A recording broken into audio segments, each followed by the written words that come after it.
Itinapon ang 5 taon kong pagsisilbi na parang maruming basahan sa harap ng lahat. Habang suot ni Celestine ang alahas ng aking yumaong ina, isang malakas na sampal mula kay Renato, ang nagpabagsak sa aking katawan, ngunit nagpagising sa aking natutulog na dangal. Akala nila ay isa lamang akong mahirap na asawang walang kalaban-laban. Hindi nila alam hawak ko na ang mitya ng kanilang pagbagsak. Sino nga ba ang tunay na may-ari ng Villarreal Foods? Walang kwenta. Kahit sa pagluluto ng simpleng lugaw, wala ka talagang silbi, Althea. Para ka lang palamunin na walang ibinibigay na pakinabang sa pamilyang ito. Ang mga salitang iyon ni Doña Imelda ay tumama sa pandinig ni Althea nang higit pa sa talas ng kutsilyong gamit niya sa kusina. Sa mga sandaling iyon, ang kanyang mga tuhod ay nakadiin sa malamig at matigas na sahig ng malawak na kusina ng mga Salcedo. Kaninang 4:00 pa siya gising matiyagang hinihimay ang luya at maingat na nilalaga ang bigas upang makuha ang tamang lapot na gustong-gusto ng kanyang biyenan. Ang kanyang mga daliri ay namumula pa mula sa lamig ng tubig at ang kanyang likod ay kumakabit na sa pagod, ngunit ang lahat ng kanyang pagsisikap ay nauwi lamang sa isang mangkok ng lugaw na ngayon ay nagkalat na sa sahig. Hindi lamang basta natapon ang pagkain. Sinadya ni Doña Imelda na itabig ang mangkok mula sa kamay ni Althea. Ang mainit na likido ay gumuhit sa balat ng kanyang paa, nag-iiwan ng isang mapulang hapdi na tila unti-unting kumakain sa kanyang laman. Ngunit mas masakit ang hapdi sa kanyang dibdib. Pinagmasdan ni Althea ang puting porselana na nabasag sa libu-libong piraso tulad ng kanyang pagkatao na dahan-dahang dinudurog sa loob ng 5 taong pagsasama nila ni Renato. I'm sorry, ma. Akala ko kasi yun ang timplang gusto nyo. Gagawa na lang po ako ng bago, man. Pabulong na sagot ni Althea habang pilit na pinipigilan ang panginginig ng kanyang boses. Huwag na, nakakawalang gana ang makita ang mukha mong parang laging namatayan. Maglinis ka na lang dyan at siguraduhin mong walang maiiwang bakas ng kalat mo, muling singhal ng matanda bago ito tumalikod ng may kasamang pag-irap. Habang maingat na pinupulot ni Althea ang mga piraso ng porselana, narinig niya ang mabibigat na yabag ni Renato pababa ng hagdan. Sa isang sandali umasa siya. Umasa siyang lalapit ang kanyang asawa, hahawakan ang kanyang kamay, at tatanungin kung maayos lang ba siya.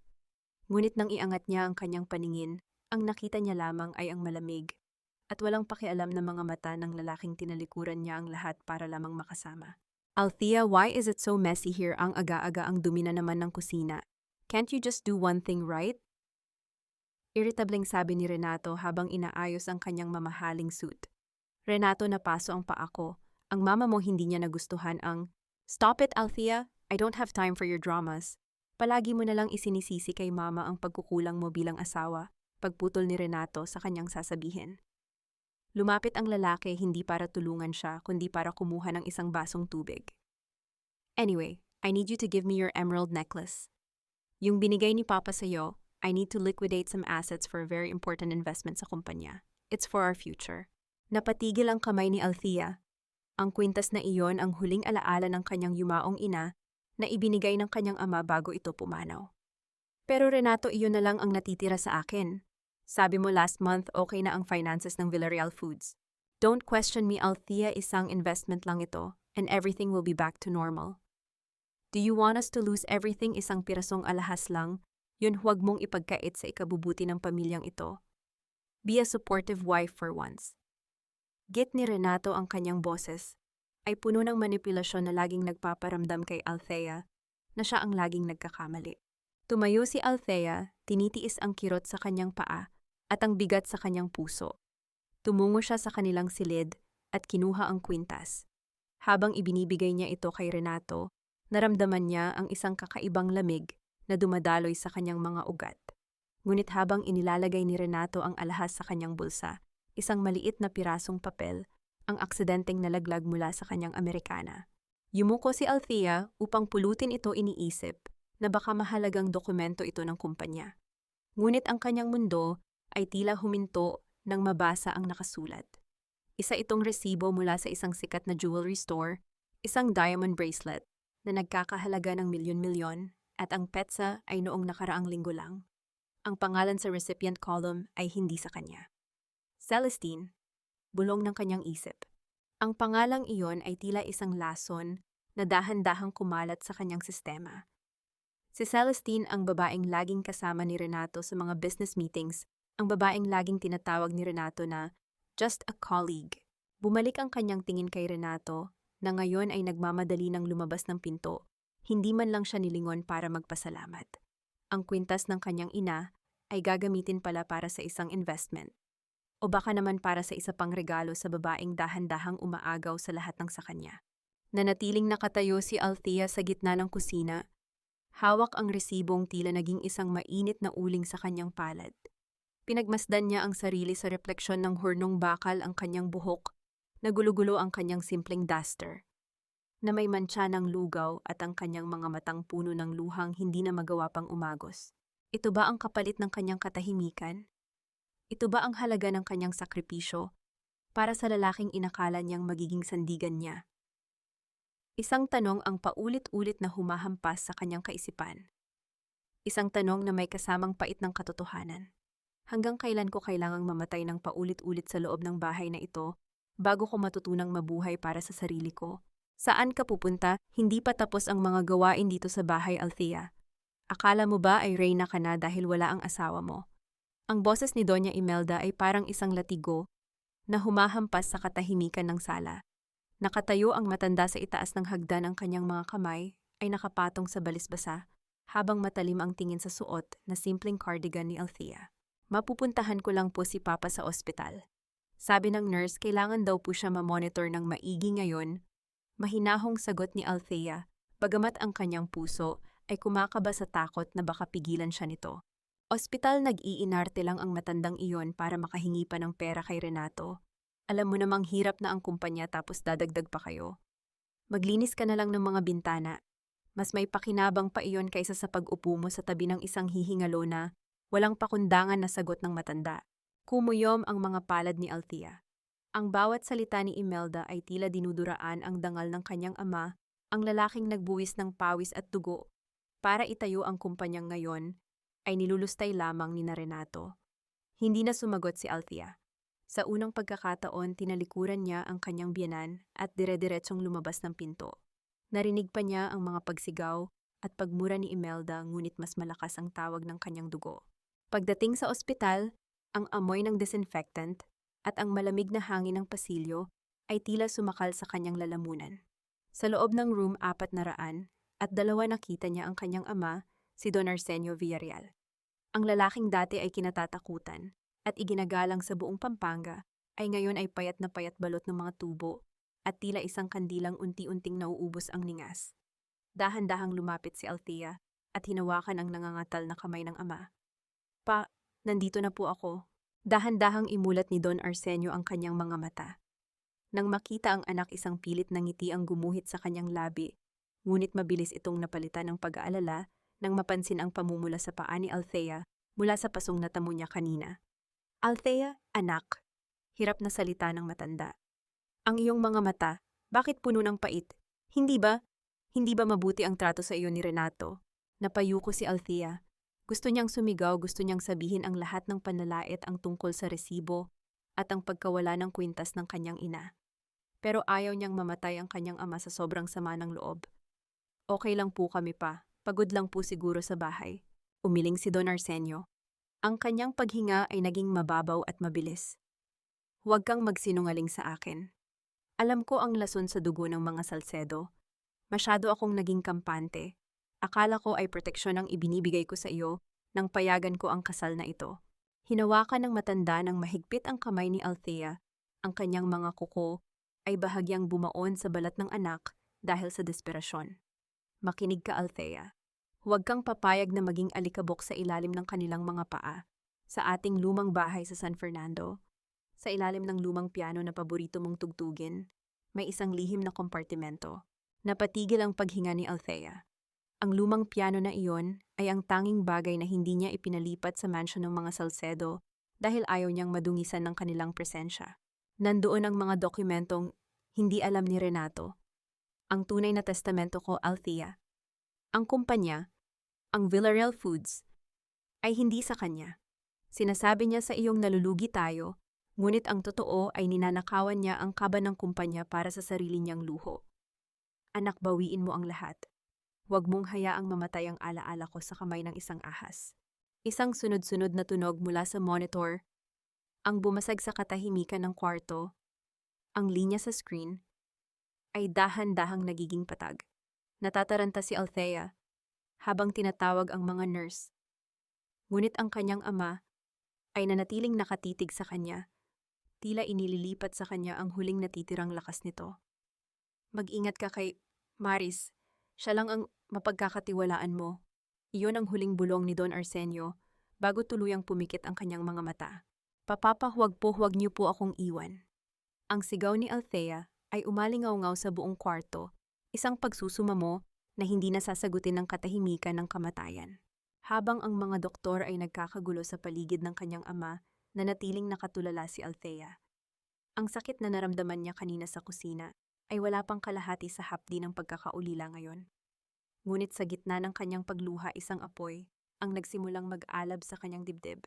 Isang apoy na hindi kayang patayin ng anumang lugaw o sampal.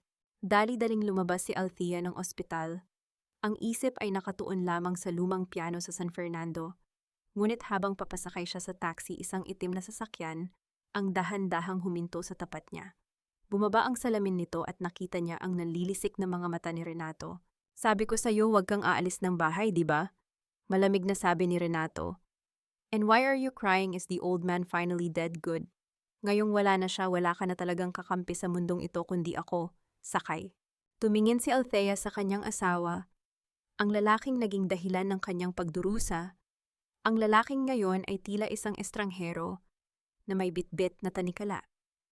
Alam ni Althea kung sasakay siya sa sasakyang iyon, baka hindi na niya makuha ang mga dokumentong sinasabi ng kanyang ama. Bakit ka nakatitig? I said, get in the car, Althea. O baka gusto mong kalad ka rin kita rito sa harap ng maraming tao. Ang boses ni Renato ay puno ng banta. Napatingin si Althea sa kanyang paligid, pagkatapos ay muling tumingin kay Renato. Ang kanyang kamay ay mahigpit na nakahawak sa kanyang bag kung saan nakatago ang susi ng kanilang lumang bahay. Ano ang pipiliin niya? Ang sumunod muli sa asawang nanakit sa kanya o ang tumakbo patungo sa kaisa-isang pag-asang magliligtas sa kanyang kinabukasan? Huwag kang mag-inarte na parang ikaw lang ang namatayan sa mundong ito, Althea. Namatay ang tatay mo dahil mahina siya, dahil hindi niya kinaya ang bigat ng mundong iniwan niya sa akin para ayusin. Ang boses ni Renato sa loob ng umaandar na sasakyan ay kasing lamig ng hanging nanggagaling sa aircon, ngunit mas matindi ang ginaw na dinala nito sa puso ni Althea. Nakatingin lamang si Althea sa labas ng bintana, pinagmamasdan ang mga ilaw ng lungsod na nagiging malabo dahil sa mga luhang pilit niyang pinipigilan. Ang kanyang kamay ay mahigpit na nakakuyom sa loob ng bulsa ng kanyang cardigan, ramdam ang talim ng susi ng kanilang lumang bahay na bumaon sa kanyang palad. Hindi mahina si Papa. Pabulong na sagot ni Althea, ang kanyang boses ay nanginginig sa pagitan ng pait at pagod. Minahal niya ang kumpanya, minahal niya tayo. Isang mapait na tawa ang kumawala sa mga labi ni Renato. Minahal, Althea, look at the facts. Noong nalulugi ang Villarreal Foods dahil sa maling desisyon ng tatay mo, sino ang sumalo? Sino ang nagbenta ng sariling assets para hindi kayo tuluyang mabaon sa utang? Ako. Pinulot kita sa putikan noong panahong wala nang gustong tumingin sa inyo. Kaya huwag mong ipamukha sa akin na may utang na loob ako sa pamilya mo. Naramdaman ni Althea ang isang matinding pagsikip sa kanyang dibdib. Ang bawat salita ni Renato ay tila isang pako na ibinabaon sa kanyang pagkatao. Ito ang paulit-ulit na naririnig niya sa loob ng 5 taon, ang kwento ng kabayanihan ni Renato, na unti-unting naging tanikala sa kanyang leeg. Ang utang na loob na ito ang naging dahilan kung bakit tinanggap niya ang bawat panlalait ni Doña Imelda, kung bakit nanatili siyang tahimik habang unti-unting kinukuha ni Renato ang kontrol sa lahat ng bagay na mahalaga sa kanya. Pagdating sa mansyon, hindi man lang siya hinintay ni Renato na makababa. Mabilis itong pumasok sa loob, iniwan si Althea sa dilim ng garahe. Pagpasok niya sa sala, naghihintay na si Doña Imelda nakaupo sa kanyang paboritong silya na parang isang reynang naghihintay ng parusa para sa isang alipin. So namatay na pala ang pabigat, bungad ng matanda nang hindi man lang tinitingnan si Althea. Mabuti naman at natapos na ang buwanang bayad sa ospital. Renato, siguraduhin mong ang pinakamurang kabaong lang ang kukunin niyo. Hindi na natin kailangang mag-aksaya ng pera para sa isang taong wala namang naitulong sa atin. Mas stop it, sabi ni Renato pero walang bakas ng pagtatanggol sa kanyang boses. Althea, go to the kitchen. Ipagtimpla mo si mama ng tsaa. At ayusin mo ang sarili mo, ayaw kong makakita ng asawang mukhang basahan. Dahan-dahang humakbang si Althea patungo sa kusina. Ang kanyang mga binti ay tila gawa sa tingga, bawat galaw ay isang paghihirap. Habang nagsasalin ng mainit na tubig, naalala niya ang mukha ng kanyang ama kanina sa ospital. Ang mga huling salita nito tungkol sa lihim na kompartimento sa ilalim ng piano ay tila isang mitsa na nagbibigay ng liwanag sa madilim niyang mundo. Hindi totoo ang lahat, bulong ni Althea sa sarili habang nakatingin sa umuusok na tsaa. Hindi mo kami niligtas, Renato. Ninakawan mo kami. Bumalik siya sa sala at inilapag ang tsa sa harap ni Doña Imelda. Sa sandaling iyon, tumunog ang cellphone ni Renato na nasa ibabaw ng mesa. Isang notification ang lumitaw sa screen, isang mensahe mula kay Celestine. "Hon, I'm waiting for you at our usual spot. Don't forget the emerald necklace you promised. I want to wear it for tomorrow's board meeting preview." Nanigas ang buong katawan ni Althea. Ang kwintas ng kanyang ina. Ang alahas na kinuha ni Renato sa kanya kanina lang gamit ang mga salitang para sa kinabukasan natin ay ibibigay lamang pala sa babaeng iyon. Isang malakas na pintig ang naramdaman ni Althea sa kanyang sentido. Ang sikmura niya ay bumaligtad, isang matinding duduwal ang pilit niyang pinipigilan. Mabilis na kinuha ni Renato ang phone at tumingin kay Althea nang may paghihinala. "Bakit ka nakatingin? Sabi ko sa iyo, magpahinga ka na, di ba? May mga kailangan pa akong asikasuhin sa opisina." "Ngayon pa, Renato? Ngayong gabi na namatay ang papa?" Tanong ni Althea, ang kanyang boses ay patag pero puno ng nakatagong pait. "Business doesn't wait for the dead, Althea. Kung hindi ko ito gagawin, paano tayo kakain? Paano mo mababayaran ang mga utang na iniwan ng tatay mo?" Bulyaw ni Renato bago ito mabilis na lumabas ng bahay, dala ang kwintas na ninakaw sa kanya. Naiwan si Althea na nakatayo sa gitna ng sala habang si Doña Imelda ay abala sa paghigop ng kanyang tsaa na tila walang nangyari. Ang katahimikan ng bahay ay tila isang malaking halimaw na dahan-dahang lumalamon kay Althea. Ngunit sa likod ng kanyang mga mata, hindi na luha ang nandoon. Tumingin si Althea sa kanyang biyenan sa mansyong naging kulungan niya at sa pintong nilabasan ng asawang naging berdugo ng kanyang puso. Isang desisyon ang nabuo sa kanyang isip, kasing linaw ng kristal at kasing talim ng kidlat. Kung ang pag-ibig ay naging paraan nila para sirain siya, gagamitin niya ang kanilang kasakiman para itayo ang sarili niyang trono. Ngunit bago iyon, kailangan niyang makarating sa lumang piano sa San Fernando bago pa malaman ni Renato ang tungkol sa lihim na iniwan ng kanyang ama. Paano niya malulusutan si Doña Imelda na tila isang bantay sa lakay sa bawat galaw niya? At ano nga ba ang totoong nilalaman ng testamento ni Don Arsenio na kayang magpabagsak sa imperyong binuo ni Renato sa kasinungalingan? Althea, ilabas mo ang pinakamahal nating tea set. May darating tayong napakahalagang panauhin at ayaw kong mapahiya ang pamilya Salcedo sa harap niya. Ang utos na iyon ni Renato ay gumising kay Althea mula sa kanyang malalim na pag-iisip habang nakaupo siya sa harap ng isang maliit na altar na ginawa niya para sa kanyang yumaong ama. Hawak niya ang lumang rosaryo ni Don Arsenio. Ang mga butil nito ay tila nagbibigay ng kakaibang init sa kanyang nalamigang puso. 5 oras pa lamang ang nakalilipas matapos siyang makauwi mula sa ospital. At ang sakit ng pagkawala ay sariwa pa sa kanyang sistema, ngunit para sa kanyang asawa, ang pagdadalamhati ay isang abala lamang. "Renato, kagagaling ko lang sa ospital. Wala pa akong tulog." Mahinang sagot ni Althea, habang maingat na inililigpit ang gamit ng ama. "I don't care about your sleep, Althea. This guest is crucial for Villarreal Foods. Miss Celestine is a top-tier consultant and she's here to help us finalize the restructuring." "Magayos ka please, huwag kang magmukhang katulong sa harap niya," mariing sagot ni Renato bago ito mabilis na bumaba upang buksan ang pinto. Naiwan si Althea na nakatitig sa kawalan. Hindi niya akalain na sa gitna ng kanyang pagluluksa, magagawa ni Renato na magdala ng ibang tao sa loob ng kanilang tahanan. Nang bumaba siya sa sala, naramdaman niya ang isang matinding dagok sa kanyang dibdib. Nakatayo sa gitna ng kanilang sala si Celestine. Suot nito ang isang pulang dress na hapit sa katawan at sa leeg nito ay kumikinang ang isang pamilyar na hiyas. Ang emerald necklace ng kanyang ina. ang alahas na kinuha ni Renato sa kanya kahapon lang sa pangakong para sa kumpanya. Good morning, Althea. I hope I'm not intruding. Renato told me so much about your hospitality na kanggiting sabi ni Celestine bagamat ang kanyang mga mata ay puno ng panunuya habang tinitingnan ang simpleng suot ni Althea. Althea, what are you waiting for? Ipaghanda mo kami ng kape at merienda. Miss Celestine and I have a lot of documents to review. Utos ni Renato habang iginigiya si Celestine sa sofa, ang kanyang kamay ay marahang nakahawak sa likod ng babae, isang kilos na hindi niya nagawa kay Althea sa loob ng maraming taon. Pumunta si Althea sa kusina, ang bawat hakbang ay tila paglalakad sa ibabaw ng mga bubog. Ang kanyang mga kamay ay nanginginig habang naglalagay ng tasa sa tray. Narinig niya ang tawanan ni Renato at Celestine mula sa sala kasama ang boses ni Doña Imelda na tila tuwang-tuwa sa bagong panauhin. Si Celestine, ganyan dapat ang isang babaeng may class. Hindi tulad ng iba dyan na ang alam lang ay magmukhang kawawa. Maririnig na wika ni Doña Imelda sapat na malakas upang marinig ni Althea. Pagbalik ni Althea sa sala, inilapag niya ang tray nang may matinding pagtitimpi. Ngunit nang abutin ni Celestine ang kanyang tasa, sadyang binitawan nito ang platito. Ang kape ay tumapon sa sahig, muntik nang matalsikan ang mamahaling sapatos ng bisita. Oh my God, look what you did, Althea. Are you blind or just clumsy? Sigaw ni Renato habang mabilis na kumuha ng tissue upang punasan ang sapatos ni Celestine.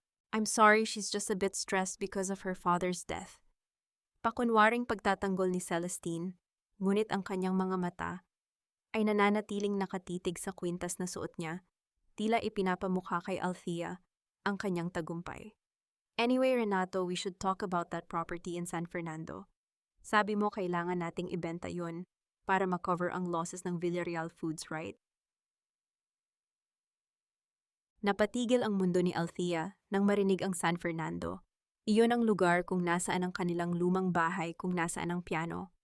Yes, Celestine. Actually, I was planning to go there tomorrow to check the house. If we can sell the land and the antique furniture, it would be a huge help. Sagot ni Renato habang hinahaplos ang kamay ni Celestine sa harap mismo ni Althea.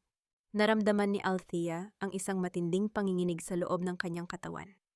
Hindi lamang asawa niya ang ninanakaw ng babaeng ito, kundi pati na rin ang huling alaala at proteksyon na iniwan ng kanyang ama.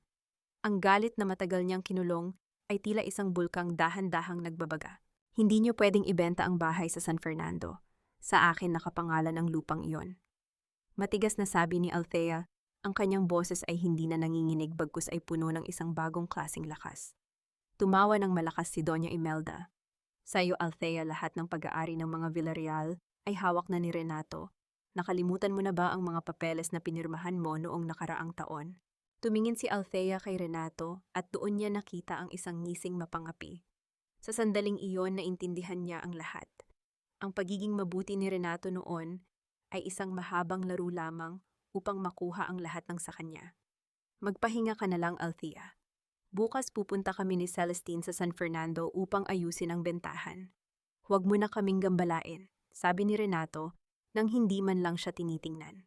Bumalik si Althea sa kanyang silid, ang kanyang puso ay tila isang tambol na nagbababala ng digmaan. Alam niyang kailangan niyang maunahan sina Renato sa San Fernando. Kailangan niyang makuha ang dokumento sa ilalim ng piano bago pa ito mahanap ng asawa niya. Habang nag-eempake siya ng ilang gamit sa gitna ng kadiliman, isang anino ang lumitaw sa kanyang pinto. Ang kanyang puso ay halos lumundag sa kaba, ngunit nang makita niya kung sino ito, naramdaman niya ang isang bahagyang pag-asa. Althea, kailangan mong umalis ngayon din. May narinig akong hindi mo dapat malaman, bulong ng boses sa dilim. Sino ang taong ito na naglalakas loob, na tulungan siya sa loob ng bahay na puno ng mga kaaway? At ano ang planong balak gawin ni Renato at Celestine sa bahay sa San Fernando na higit pa sa pagbebenta ng lupa? Huwag kang lilingon, Althea. Kung gusto mong mabawi ang dangal ng papa mo, kailangan mong lumabas ng bahay na ito bago sumikat ang araw. Ang bulong na iyon ay nagmula kay Maris, ang matagal ng accountant ng Villarreal Foods, na tila naging anino na lamang sa loob ng kumpanya mula nang maupo si Renato bilang acting CEO. Nakasuot ito ng itim na hoodie at ang kanyang mga mata ay balisa habang patingin-tingin sa dulo ng pasilyo ng mansyon. Dahan-dahang binitawan ni Althea ang hawak niyang maleta, ang kanyang puso ay tumitibok ng mabilis at malakas, tila isang tambol na nagbababala ng panganib. Maris, bakit ka narito? Paano ka nakapasok? Huwag na nating pag-usapan iyon, Ma'am Althea. Malaki ang utang na loob ko sa papa nyo. Siya ang nagpaaral sa mga anak ko at hindi ko kayang panoorin na lang habang ninanakaw ng asawa nyo ang lahat ng pinaghirapan ni Don Arsenio. Mabilis na sagot ni Maris habang may inilalabas na isang maliit na USB drive mula sa kanyang bulsa. Inabot ni Maris ang USB kay Althea. Ang kanyang mga daliri ay malamig at nanginginig. Nandyan ang lahat, ma'am. Ang mga resibo ng peking transactions, ang mga kontrata sa mga shell companies na pagmamay-ari ni Renato at ng nanay niya.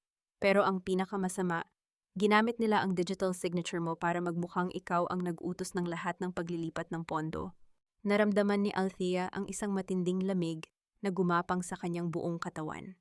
Ang kanyang hininga ay naging mababaw at ang kanyang paningin ay bahagyang nagdilim. Hindi lamang siya ginawang katulong sa sarili niyang bahay, kundi ginagawa rin siyang pain para sa mga illegal na gawain ni Renato. Anong ibig mong sabihin, Maris? Ibibintang nila sa akin ang lahat? Tanong ni Althea. Ang kanyang boses ay isang manipis na kalansing ng takot. Opo, ma'am. Iyon ang narinig ko sa usapan nila ni Celestine kanina sa opisina. Kapag naging mainit na ang investigasyon ng Bureau of Internal Revenue, ilalaglag ka nila. Ipapakita nila ang mga dokumentong may pirma mo para sila ang makalabas na malinis. At ang bahay sa San Fernando. Hindi lang nila ibebenta iyon. Plano nilang sunugin ang mga lumang records na nandoon para wala nang makuha pang ebidensya ang kahit sino laban sa kanila, ang paliwanag ni Maris. Ang kanyang boses ay puno ng desperasyon. Napahawak si Althea sa pader upang hindi matumba. Ang bawat salita ni Maris ay tila isang matalim na karayom na tumutusok sa kanyang puso. Ang lalaking pinangakuan niya ng habambuhay na katapatan ay siya palang naghahanda ng hukay na paglilibingan sa kanya. Isang matinding kaba ang bumalot sa kanya kasunod ng isang malamig na determinasyon. Kailangan nating makaalis dito, Maris. Ngayon na, sabi ni Althea habang mahigpit na hinahawakan ang USB drive na tila ba ito ang kanyang huling hininga. Maghiwalay tayo ng sasakyan, ma'am. May taxi na naghihintay sa labas ng gate sa dulo ng kalsada. Pumunta na kayo sa San Fernando. Kunin niyo ang dapat kunin bago sila makarating doon bukas ng umaga. Utos ni Maris bago ito mabilis na naglakad palayo at nawala sa dilim ng hardin. Dahan-dahang lumabas si Althea ng mansyon, bitbit ang kanyang maleta at ang bigat ng katotohanan. Ang langit ay madilim, walang bituin at ang hangin ay nanunuot sa kanyang balat. Habang naglalakad siya sa mahabang kalsada, bawat yabag ng kanyang sapatos sa semento ay tila isang paalala ng kanyang kalungkutan. Ngunit nang marating niya ang dulo ng kalsada, narinig niya ang ugong ng isang sasakyan mula sa likuran. Ang liwanag ng headlight ay tumama sa kanyang likod, naglalabas ng isang mahabang anino sa kalsada. Ang puso ni Althea ay halos lumundag palabas ng kanyang dibdib. Hindi siya lumingon, ngunit alam niya ang tunog ng makina ng sasakyang iyon. Iyon ang Range Rover ni Renato. Saan ka pupunta sa ganitong oras, Althea? Akala ko ba ay nagdadalamhati ka? Ang boses ni Renato ay umalingaw-ngaw mula sa loob ng sasakyan, puno ng panunuya at panganib. Napatigil si Althea, ang kanyang kamay ay nanginginig sa hawakan ng kanyang maleta. Hindi siya makagalaw, hindi siya makahinga. Ang USB drive sa kanyang bulsa ay tila nagiging mabigat, isang lihim na baka maging sanhi ng kanyang katapusan kung malalaman ni Renato. Renato, hindi ako makatulog. Gusto ko lang lumanghap ng sariwang hangin. Pilit na sagot ni Althea nang hindi humaharap. Sariwang hangin. May bitbit na maleta. Don't lie to me, Althea. You know I hate liars. Sabi ni Renato habang dahan-dahang bumababa ng sasakyan. Ang tunog ng pagsara ng pinto ng kotse ay tila isang hatol ng kamatayan sa katahimikan ng gabi. Ano ang gagawin ni Althea? Mahuhuli ba siya ni Renato bago pa siya makarating sa San Fernando? At ano ang mga file na nasa loob ng USB na kayang magpabago sa kapalaran ng Villarreal Foods? Akala mo ba ay makakalayo ka ng ganito kadali? Matapos kitang damitan, pakainin at bigyan ng bubong sa loob ng 5 taon, ganito mo ako babayaran. Isang malaking kawalan ng utang na loob, Althea. Ang boses ni Renato ay parang isang malamig na kutsilyo na dahan-dahang humihiwa sa katahimikan ng gabi. Nakatayo siya sa tapat ng pintuan ng kanyang sasakyan, ang kanyang anino ay humahaba sa semento, habang ang liwanag ng headlight ay tumatama sa namumutlang mukha ni Althea. Ang bawat salita nito ay puno ng lason, ang uri ng pananalita na sa loob ng maraming taon ay nagparamdam kay Althea na siya ay maliit walang halaga at laging may utang sa kanyang asawa. Napahigpit ang hawak ni Althea sa hawakan ng kanyang maleta. Ramdam niya ang magaspang na tela nito sa kanyang nanginginig na palad. Ang kanyang puso ay tumitibok ng mabilis tila isang ibon na pilit kumakawala sa isang masikip na hawla. Gusto niyang sumigaw, gusto niyang isumbat ang lahat ng natuklasan niya tungkol sa pagnanakaw nito sa kumpanya at ang panloloko nito sa kanya, ngunit nanatiling tuyo ang kanyang lalamunan. Ang tanging naririnig niya ay ang sarili niyang mabilis na paghinga at ang mahinang ugong ng makina ng sasakyan ni Renato na tila isang nagbabantang hayop sa dilim. Hindi ako tumatakas, Renato. Gusto ko lang mapag-isa, pilit na sagot ni Althea, bagamat ang kanyang boses ay isang manipis na hibla na lamang ng lakas. Mapag-isa. At kailangang may bitbit na maleta sa gitna ng kalsada. Don't make me look like a fool, Althea. Alam nating dalawa na wala kang mapupuntahan. Sino ang tatanggap sa iyo? Wala ka ng ama, wala ka ng pera, at wala kang kahit na anong alam sa labas ng kusina ko, panunuya ni Renato habang dahan-dahang humahakbang papalapit sa kanya. Ang bawat yabag ng sapatos ni Renato sa kalsada ay tila isang dagok sa dibdib ni Althea. Naramdaman niya ang pamilyar na paninikip ng kanyang dibdib, ang pakiramdam na unti-unti siyang nilalamon ng lupa. Naalala niya ang lahat ng gabi na nanatili siyang gising upang ipaghanda ito ng pagkain ang lahat ng beses na pinili niyang manahimik para sa kapayapaan ng kanilang tahanan habang ang lalaking ito ay tahimik na nagluluto ng kanyang pagbagsak. Ang miron ng kanilang pagsasama ay unti-unti nang naglalaho, iniiwan siyang hubad sa harap ng katotohanan. Akin na ang maletang yan, uuwi tayo at mag-uusap ng maayos. You're just emotional because of what happened to your father. You're not thinking straight. Sabi ni Renato nang maabot niya si Althea. Hinawakan niya ng mahigpit ang braso ng asawa, ang kanyang mga daliri ay bumaon sa malambot na balat nito. Bitiwan mo ako, Renato, sabi ko, sasama ako sa papa ko. Sa unang pagkakataon, sumigaw si Althea, ang kanyang tinig ay puno ng naipong galit at pait. Pilit niyang binawi ang kanyang braso, ngunit mas lalong hinigpitan ni Renato ang hawak sa kanya. Wala ka nang papapatay na siya, Althea, get that through your head. And since he's gone, I am the only one who can protect you. Now get in the car. Ang boses ni Renato ay naging marahas, ang kanyang maskara ng pagiging mabuting asawa ay tuluyan ng natanggal. Sa sandaling iyon, ang tunog ng isang paparating na sasakyan ay bumasag sa kanilang sagupaan. Isang taxi ang dahan-dahang huminto sa di kalayuan. Ang dilaw na ilaw nito ay nagbigay ng panandaliang pag-asa kay Althea. Sa isang mabilis na pagkakataon, ginamit ni Althea ang lahat ng kanyang lakas upang itulak si Renato. Dahil sa gulat, bahagyang napaatras ang lalaki at nawala ng balanse. Hindi na nag-aksaya ng panahon si Althea. Sa kabila ng hapdi sa kanyang paa at bigat ng kanyang maleta, tumakbo siya patungo sa taxi. Ang bawat hakbang ay tila isang pakikipaglaban sa kamatayan. Kuya, sa San Fernando po, bilisan nyo, sigaw niya pagkapasok sa loob. Narinig niya ang malakas na pagsara ng pinto ng taxi at ang mabilis na pag-ikot ng mga gulong sa kalsada. Nang lumingon siya sa likod, nakita niya si Renato na nakatayo sa gitna ng kalsada. Ang mukha ay puno ng galit na hindi maipaliwanag. Hindi ito sumunod agad, ngunit ang paraan ng pagtayo nito ay nagsasabing hindi pa tapos ang laban. Habang lumalayo ang taxi, napasandal si Althea sa upuan. Ang kanyang buong katawan ay nanginginig at ang kanyang hininga ay putol-putol.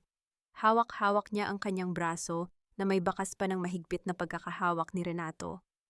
Isang tanong ang pilit na sumasagi sa kanyang isipan habang binabaybay ang madilim na daan patungong San Fernando. Nakatakas nga ba talaga siya? O papasok pa lamang siya sa isang mas malaking panganib na naghihintay sa kanya sa lumang bahay ng kanyang ama? At ano ang gagawin ni Renato kapag nalaman nitong ang mahinang asawa niya ay may hawak ng bala para sa kanyang pagbagsak? Pagabayan niyo po ako. Huwag niyo po akong pababayaan sa gitna ng dilim na ito. Ang bulong na iyon ni Althea ay tila naging isang manipis na usok na agad nilamon ng malamig na hangin sa labas ng kanilang lumang bahay sa San Fernando. Pagbaba niya sa taxi, ang katahimikan ng paligid ay tila isang mabigat na kumot na bumalot sa kanyang buong pagkatao. Ang gate na gawa sa bakal na dati ay laging bukas para sa mga bisita ni Don Arsenio ay ngayon ay puno na ng kalawang at gapang ng mga tuyong baging. Ang bawat hakbang ni Althea sa semento ay lumilikha ng tunog ng pagkakiskis ng mga tuyong dahon, tila mga bulong ng nakaraan, na nagpapaalala sa kanya ng mga panahong siya ay masaya at protektado. Dahan-dahan niyang ipinasok ang susi sa pinto. Ang tunog ng pag-ikot ng kandado ay umalingaw-ngaw sa loob ng bakanting bahay, isang tuyot na kalansing na nagpabilis sa tibok ng kanyang puso. Nang bumukas ang pinto, ang amoy ng lumang kahoy at alikabok ay sumalubong sa kanya. Walang ilaw, tanging ang liwanag ng buwan na dumadaan sa mga bintanang kapes, ang nagbibigay ng anino sa mga muebles na natatakpan ng puting tela. Mukha silang mga multo na tahimik na nagmamasid sa kanyang pagbabalik. Naglakad siya patungo sa dulo ng sala kung nasaan ang itim na grand piano. Sa gitna ng kadiliman, ang piano ay tila isang malaking halimaw na naghihintay na magising. Hinaplos ni Althea ang makinis at malamig na ibabaw nito. Ramdam niya ang alikabok sa kanyang mga daliri, ngunit mas ramdam niya ang alaala ng kanyang ama na nakaupo doon, tinuturuan siyang tumugtog ng mga paborito nitong kundiman habang ang hapon ay dahan-dahang nagiging gabi. Althea, ang musika ay hindi lang sa pandinig. Ito ay nasa puso. At ang puso, anak, ay hindi kailanman nagsisinungaling. Tila narinig niya ang boses ni Don Arsenio na bumubulong sa kanyang tainga. Nagsimulang manginig ang mga kamay ni Althea habang kinakapa ang ilalim ng piano malapit sa mga pedal. Naalala niya ang sinabi ng ama, isang lihim na kompartimento. Pawis na pawis siya sa kabila ng lamig ng gabi. Ang kanyang mga kuko ay kumakalos sa matigas na kahoy, naghahanap ng anumang puwang o malambot na bahagi. Pagkatapos ng ilang minutong tila habang buhay, sa kanyang pakiramdam, nakaramdam siya ng isang maliit na gatla. Pinindot niya ito ng malakas. Isang mahinang tunog ng pag-atras ng kahoy ang narinig niya, at dahan-dahang bumukas ang isang maliit na drawer na nakatago sa ilalim. Doon nakita niya ang isang makapal na brown envelope na nakabalot sa plastic. Kinuha niya ito nang may nanginginig na mga kamay. Sa loob, hindi lamang mga dokumento ang nandoon. May isang sulat na may sulat kamay ng kanyang ama. Para sa aking mahal na Althea, patawarin mo ako kung naging mahina ako at hinayaan kitang maitali sa mga Salcedo. Ang envelope na ito ay naglalaman ng katotohanan, ang Villarreal Foods ay hinding-hindi naging sa kanila. Ipinasa ko ang 51% ng share sa iyo bago pa man ako magkasakit. Si Renato ay isang katiwala lamang na walang kapangyarihang magbenta ng kahit anong asset nang wala ang pirma mo. Gamitin mo ito, anak. Bawiin mo ang lahat. Nalaglag ang isang luha mula sa mga mata ni Althea, pumatak sa papel at nag-iwan ng mantsa sa tinta ng kanyang ama. Ang hapdi sa kanyang puso ay tila nahuhugasan ng isang bagong klaseng pag-asa. Hindi siya pulubi. Hindi siya palamunin. Siya ang tunay na may-ari ng lahat ng bagay na ipinagmamalaki ni Renato. Ngunit bago pa man niya maipasok muli ang dokumento sa kanyang bag, isang nakakasilaw na liwanag ang tumama sa mga bintana ng sala. Ang tunog ng gulong ng sasakyan na dumaraan sa mga graba sa labas ay tila isang babala ng paparating na unos. Isang pamilyar na busina ang umalingaw sa labas ng bahay, isang tunog na nagpalamig sa kanyang buong sistema. Si Renato. Narinig ni Althea ang malakas na pagsara ng pinto ng kotse at ang mabibigat na yabag ng sapatos sa veranda. Althea, alam kong nandyan ka. Buksan mo ang pinto kung ayaw mong wasakin ko ito. Ang sigaw ni Renato ay puno ng puot, hindi na itinatago ang tunay nitong anyo. Nataranta si Althea. Saan siya magtatago? Ang bahay ay walang ibang labasan, kundi ang pinto sa likod na matagal nang nakakandado. Hawak niya ang ebidensya, ngunit hawak naman ni Renato ang kapangyarihan ng dahas. Isang, dalawa, Althea, huwag mo akong sagarin. Muling sigaw ni Renato kasunod ng malakas na paghampas ng kanyang katawan sa pintong kahoy, na tila anumang sandali ay bibigay na. Nayakap ni Althea ang envelope sa kanyang dibdib. Isang matinding takot ang bumalot sa kanya, ngunit sa gitna ng panganib, isang malamig na boses sa kanyang isip ang nagsabing, "Hindi na ako ang babaeng tinalikuran mo sa kalsada kanina, Renato." Paano makakalabas si Althea sa lumang bahay nang hindi nahuhuli ni Renato? At ano ang gagawin niya kapag ang asawang pilit siyang kinukulong ay tuluyan ng pumasok at hinarap siya sa dilim? Ang bawat hamba ng pinto ay tila dumaraing sa bawat paghampas ni Renato mula sa labas. Sa loob ng madilim na sala, ang hininga ni Althea ay mabilis at mababaw, tila isang kandilang pilit na itinatago sa ihip ng malakas na hangin. Mahigpit niyang niyakap ang brown envelope sa kanyang dibdib, ramdam ang bawat kanto ng mga papel na magsisilbing sandata niya o baka naman maging mitya ng kanyang tuluyang pagkasira. Althea, I know you're in there. Buksan mo ito kundi wawasakin ko ang lahat ng alaala ng tatay mo sa bahay na ito. Ang bulyaw ni Renato ay sinundan ng isang malakas na pagtulak na nagresulta sa tunog ng pagkabali ng kahoy. Nataranta ang diwa ni Althea. Alam niyang hindi na magtatagal ang lumang pinto. Tumingin siya sa kanyang paligid, ang mga anino ng mga muebles ay tila mga saksi sa kanyang desperasyon. Bigla niyang naalala ang maliit na pinto sa likod ng kusina, ang daanan ng mga katulong noong bata pa siya, na patungo sa malawak na taniman sa likuran. Mabilis siyang humakbang, tinitiis ang hapdi ng kanyang paa, na tila binabagtas ang mga nagbabagang uling. Ngunit bago pa siya makalayo sa sala, isang malakas na kalabog ang umalingaw-ngaw. Ang pinto sa harap ay tuluyan ng bumigay. Ang liwanag mula sa labas ay pumasok sa loob, at doon sa gitna ng doorway ay nakatayo si Renato. Hingal na hingal ito, ang kanyang buhok ay gulo-gulo, at ang kanyang mga mata ay nanlilisik sa galit, isang anyo na malayo sa mapagmahal na lalaking pinakasalan ni Althea. 5 taon na ang nakalilipas. So nandito ka nga. Malamig na sabi ni Renato habang dahan-dahang humahakbang sa loob. Ang tunog ng kanyang sapatos sa maalikabok na sahig ay tila isang hatol ng kamatayan. At ano yang yakap-yakap mo? Is that why you ran away? Akala mo ba ay may maitatago ka pa sa akin? Renato, huwag kang lumapit. Labas ito sa usapan natin, bahay ito ng papa ko. Ang boses ni Althea ay nanginginig ngunit may kalakip na determination. Everything that belongs to Arsenio belongs to me now, Althea. You gave it to me, remember, ang pirma mo. Ang nagbigay sa akin ng kapangyarihan. Panunuya ni Renato habang patuloy na lumalapit. Akin na yang envelope. Don't make me hurt you even more. No, hindi mo na ako maloloko. Alam ko na ang lahat, Renato. Alam ko na ang ginawa niyo ni Celestine. Sigaw ni Althea habang paurong na naglalakad patungo sa kusina. Isang mapait na tawa ang kumawala sa mga labi ni Renato. So nalaman mo rin? Well, to be honest, it's a relief. Napapagod na rin akong magpanggap na mahal kita, Althea. You're so boring, so weak. You're just a trophy wife with a broken crown. Pero ang envelope na yan, I need that. Because I know your father was hiding something from me before he died. Sa isang mabilis na pagkilos, sinugod ni Renato si Althea. Nagpambuno ang dalawa sa gitna ng sala. Naramdaman ni Althea ang magaspang na kamay ni Renato na pilit inaagaw ang envelope. Sa gitna ng kaguluhan, nabitawan ni Althea ang kanyang bag, at ang USB drive na ibinigay ni Maurice ay gumulong sa ilalim ng grand piano. Bitiwan mo ako. Gamit ang lahat ng kanyang lakas, itinulak ni Althea si Renato. At mabilis na tumakbo patungo sa kusina. Hindi niya na nagawang kunin ang USB, ngunit ang envelope ay nananatiling mahigpit sa kanyang yakap. Nakarating siya sa pintuan sa likod. Mabilis na pinihit ang trangka at lumabas sa madilim na bakuran. Ang matataas na damo ay humahampas sa kanyang binti habang tumatakbo siya patungo sa kalsada sa kabilang kanto. Narinig niya ang mga mura ni Renato mula sa loob ng bahay, kasunod ng tunog ng mga nababasag na kagamitan. Ang galit ng asawa niya ay wala ng limitasyon. Pagdating sa kalsada, isang lumang jeepney ang dahan-dahang bumabagtas sa dilim. Pilit itong pinara ni Althea, ang kanyang mga kamay ay kumakaway ng may desperasyon.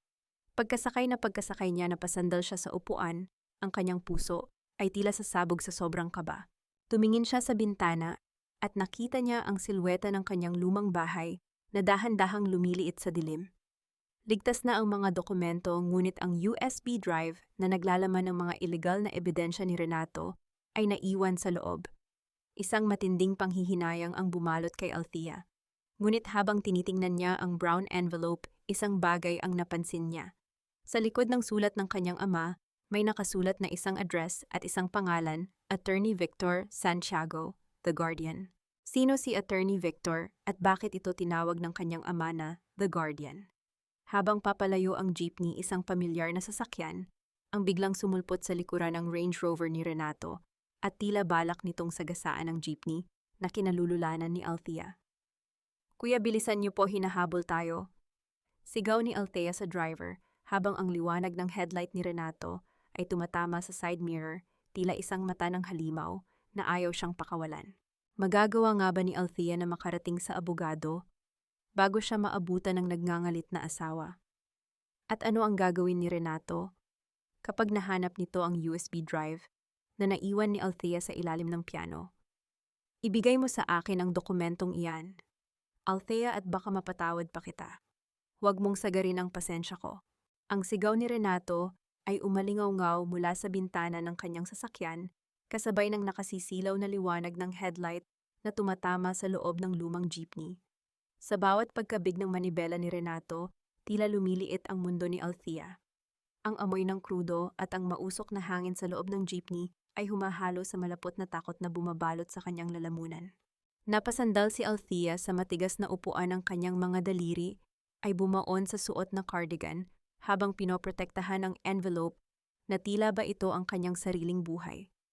Ang bawat pagtalbog ng jeepney sa lubak-lubak na daan ay nagdudulot ng hapdi sa kanyang mga pasa, ngunit mas matindi ang hapdi ng katotohanang ang lalaking nangakong magpoprotekta sa kanya ang siya ngayong nagtatangka sa kanyang kaligtasan. Tumingin siya sa driver ng jeepney, isang matandang lalaki na nanginginig na rin ang mga kamay sa manibela dahil sa takot. Kuya, pakiusap, huwag kayong hihinto. Malapit na tayo sa simbahan doon. Yun na lang po ako ibaba. Pagsusumamo ni Althea ang kanyang boses ay halos isang bulong na lamang dahil sa panghihina. Ining, mapapahamak tayo nito. Masyadong mabilis ang sasakyan sa likod, sagot ng driver habang ang pawis ay dahan-dahang gumugulong sa gilid ng kanyang mukha. Sa gitna ng kaguluhan, muling tinignan ni Althea ang address sa likod ng sulat. Attorney Victor Santiago, The Guardian. Ang pangalang iyon ay tila isang maliit na bituin sa gitna ng madilim na langit. Sino ang taong ito?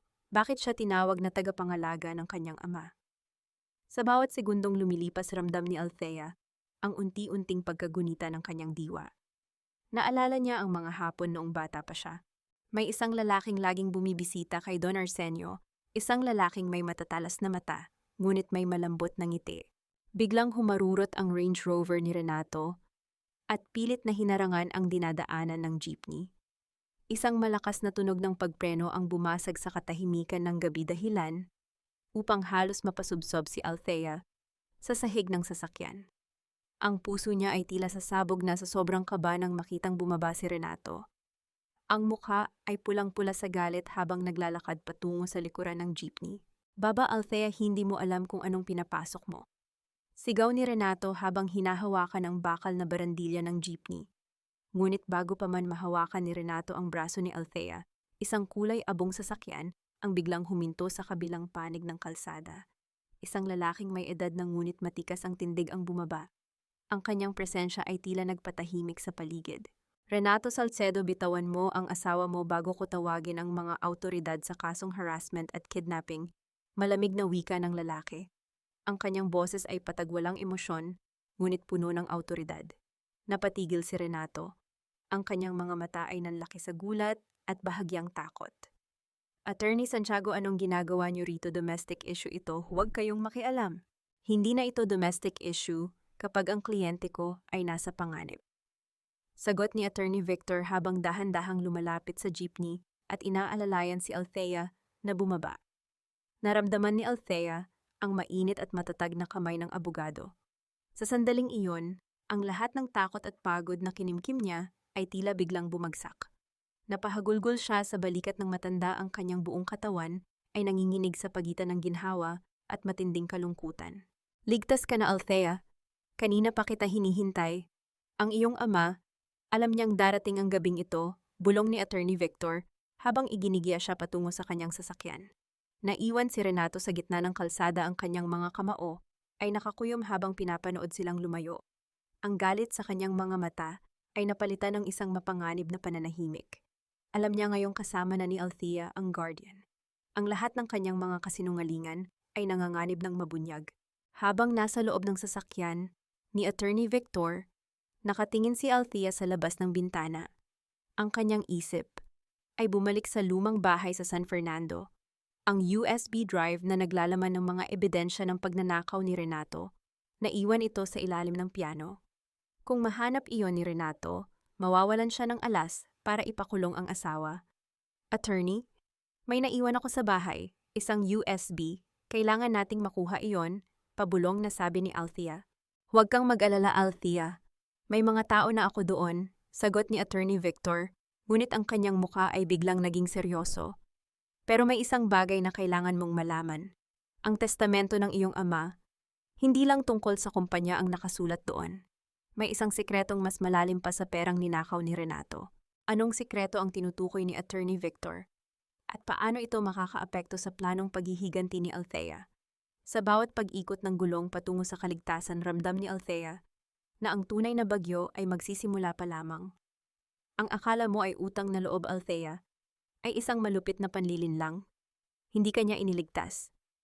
Ninakawan ka muna niya ng lahat bago siya nagkunwaring bayani sa iyong harapan. Ang mga salitang iyon ni Attorney Victor ay tila isang malakas na kulog na yumanig sa buong pagkatao ni Althea. Nakaupo sila sa loob ng isang pribadong silid sa opisina ng abogado kung saan ang tanging liwanag ay nagmumula sa isang maliit na lampara sa ibabaw ng mesa. Ang paligid ay puno ng amoy ng lumang papel at kape, isang katahimikang malayo sa kaguluhan ng kalsada kanina, ngunit sa loob ng dibdib ni Althea ay may isang bagyong nagsisimulang mabuo. Dahan-dahang inilatag ni Attorney Victor ang ilang lumang dokumento sa harap niya. Tingnan mo ang mga petsang ito, Althea. 5 taon na ang nakalilipas bago ka pa man pakasalan ni Renato. Ang kumpanya ng tatay mo ay hindi nalulugi. Ang totoo, may isang sadyang sumisira sa mga supply lines ng Villarreal Foods mula sa loob. Nanginginig ang mga daliri ni Althea habang binabasa ang mga ulat. Ang kanyang hininga ay naging mabigat, ramdamang bawat pintig ng dugo sa kanyang sentido. Sa bawat pahinang nililipat niya ang imahe ni Renato, ang lalaking inakala niyang nagligtas sa kanila sa gitna ng kahirapan, ay dahan-dahang naglalaho, pinapalitan ng isang aninong puno ng kasamaan. Sinasabi niyo po bang sinadya nila ang lahat? Pabulong na tanong ni Althea. Ang kanyang boses ay tila isang tuyot na dahon na malapit ng madurog. Opo, si Renato at ang kanyang ina, si Doña Imelda. Ang pamilya Salcedo ay dating mga tauhan ng iyong lolo na tinanggal dahil sa pagnanakaw. Ang pagsibol ni Renato sa buhay mo ay hindi aksidente. Ito ay isang planadong paghihiganti, paliwanag ni Attorney Victor. Ang kanyang mga mata ay puno ng lungkot para sa babaeng nasa kanyang harap. Ginamit nila ang iyong kahinaan at ang sakit ng iyong ama para makuha ang tiwala nyo. Pinabagsak nila ang Villarreal Foods para iligtas ito gamit ang perang ninakaw din nila sa inyo. Napahawak si Althea sa kanyang bibig, pinipigilan ang isang malakas na hikbi na gustong kumawala sa kanyang lalamunan. Ang pakiramdam na maging isang pawn sa isang larong hindi mo alam na kasali ka pala ay higit pa sa sakit ng sampal o panlalait. 5 taon siyang nagsilbi sa mga taong pumatay sa dangal ng kanyang ama. 5 taon siyang humingi ng paumanhin sa mga taong nagnakaw ng kanyang kinabukasan. Kaya pala ganoon na lang ang turing nila sa akin. Sabi ni Althea, ang kanyang mga mata ay unti-unting nagbabago mula sa pagiging basag tungo sa isang matigas na kristal. Para sa kanila, hindi ako asawa. Ako ang tropeyo ng kanilang tagumpay laban sa mga Villarreal. Pero may isang bagay silang hindi alam. Pagpapatuloy ni Attorney Victor habang itinuturo ang huling pahina ng testamento. May clause of moral turpitude ang iyong ama. Kapag napatunayan sa korte na ang sinumang katiwala sa kasong ito si Renato ay gumawa ng krimen laban sa pamilyang Villarreal, automatikong mapapawalang bisa ang lahat ng kanyang kapangyarihan. At ang lahat ng assets ay babalik sa iyo, pati na ang mga ari-ariang binili niya gamit ang pondo ng kumpanya. Isang malamig na ngiti ang dahan-dahang gumuhit sa labi ni Althea. Hindi ito ngiti ng saya, kundi ngiti ng isang taong wala ng takot na mawalan. Ang emerald necklace ng ina ko, ang mga lupain sa San Fernando, pati ang kumpanyang pilit niyang inaagaw. Lahat iyon, Althea, ay babalik sa tunay na reyna, sabi ni Attorney Victor. Ngunit sa gitna ng kanilang pag-uusap, biglang tumunog ang telepono sa lamesa ng abogado. Isang mabilis na pag-uusap ang naganap at nang ibaba ni Attorney Victor, ang linya ang kanyang mukha ay naging seryoso. Nahanap na ni Renato ang USB drive sa ilalim ng piano, Althea. At ngayon ipinag-uutos na niya sa kanyang mga tauhan na hanapin ka sa bawat sulok ng probinsyang ito. Alam na niyang hawak mo ang testamento. Naramdaman ni Althea ang isang matinding kaba, ngunit sa pagkakataong ito, hindi siya tumayo para tumakbo. Tumingin siya sa kanyang sariling mga kamay na may bakas ng lugaw at paso mga kamay na sanay sa paglilingkod. Ngunit ngayon ang mga kamay na iyon ay mahigpit na nakahawak sa dokumentong magpapabagsak sa isang imperyo.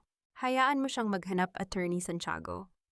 Sabi ni Althea, ang kanyang boses ay malamig at puno ng awtoridad na hindi niya kailanman naipakita noon.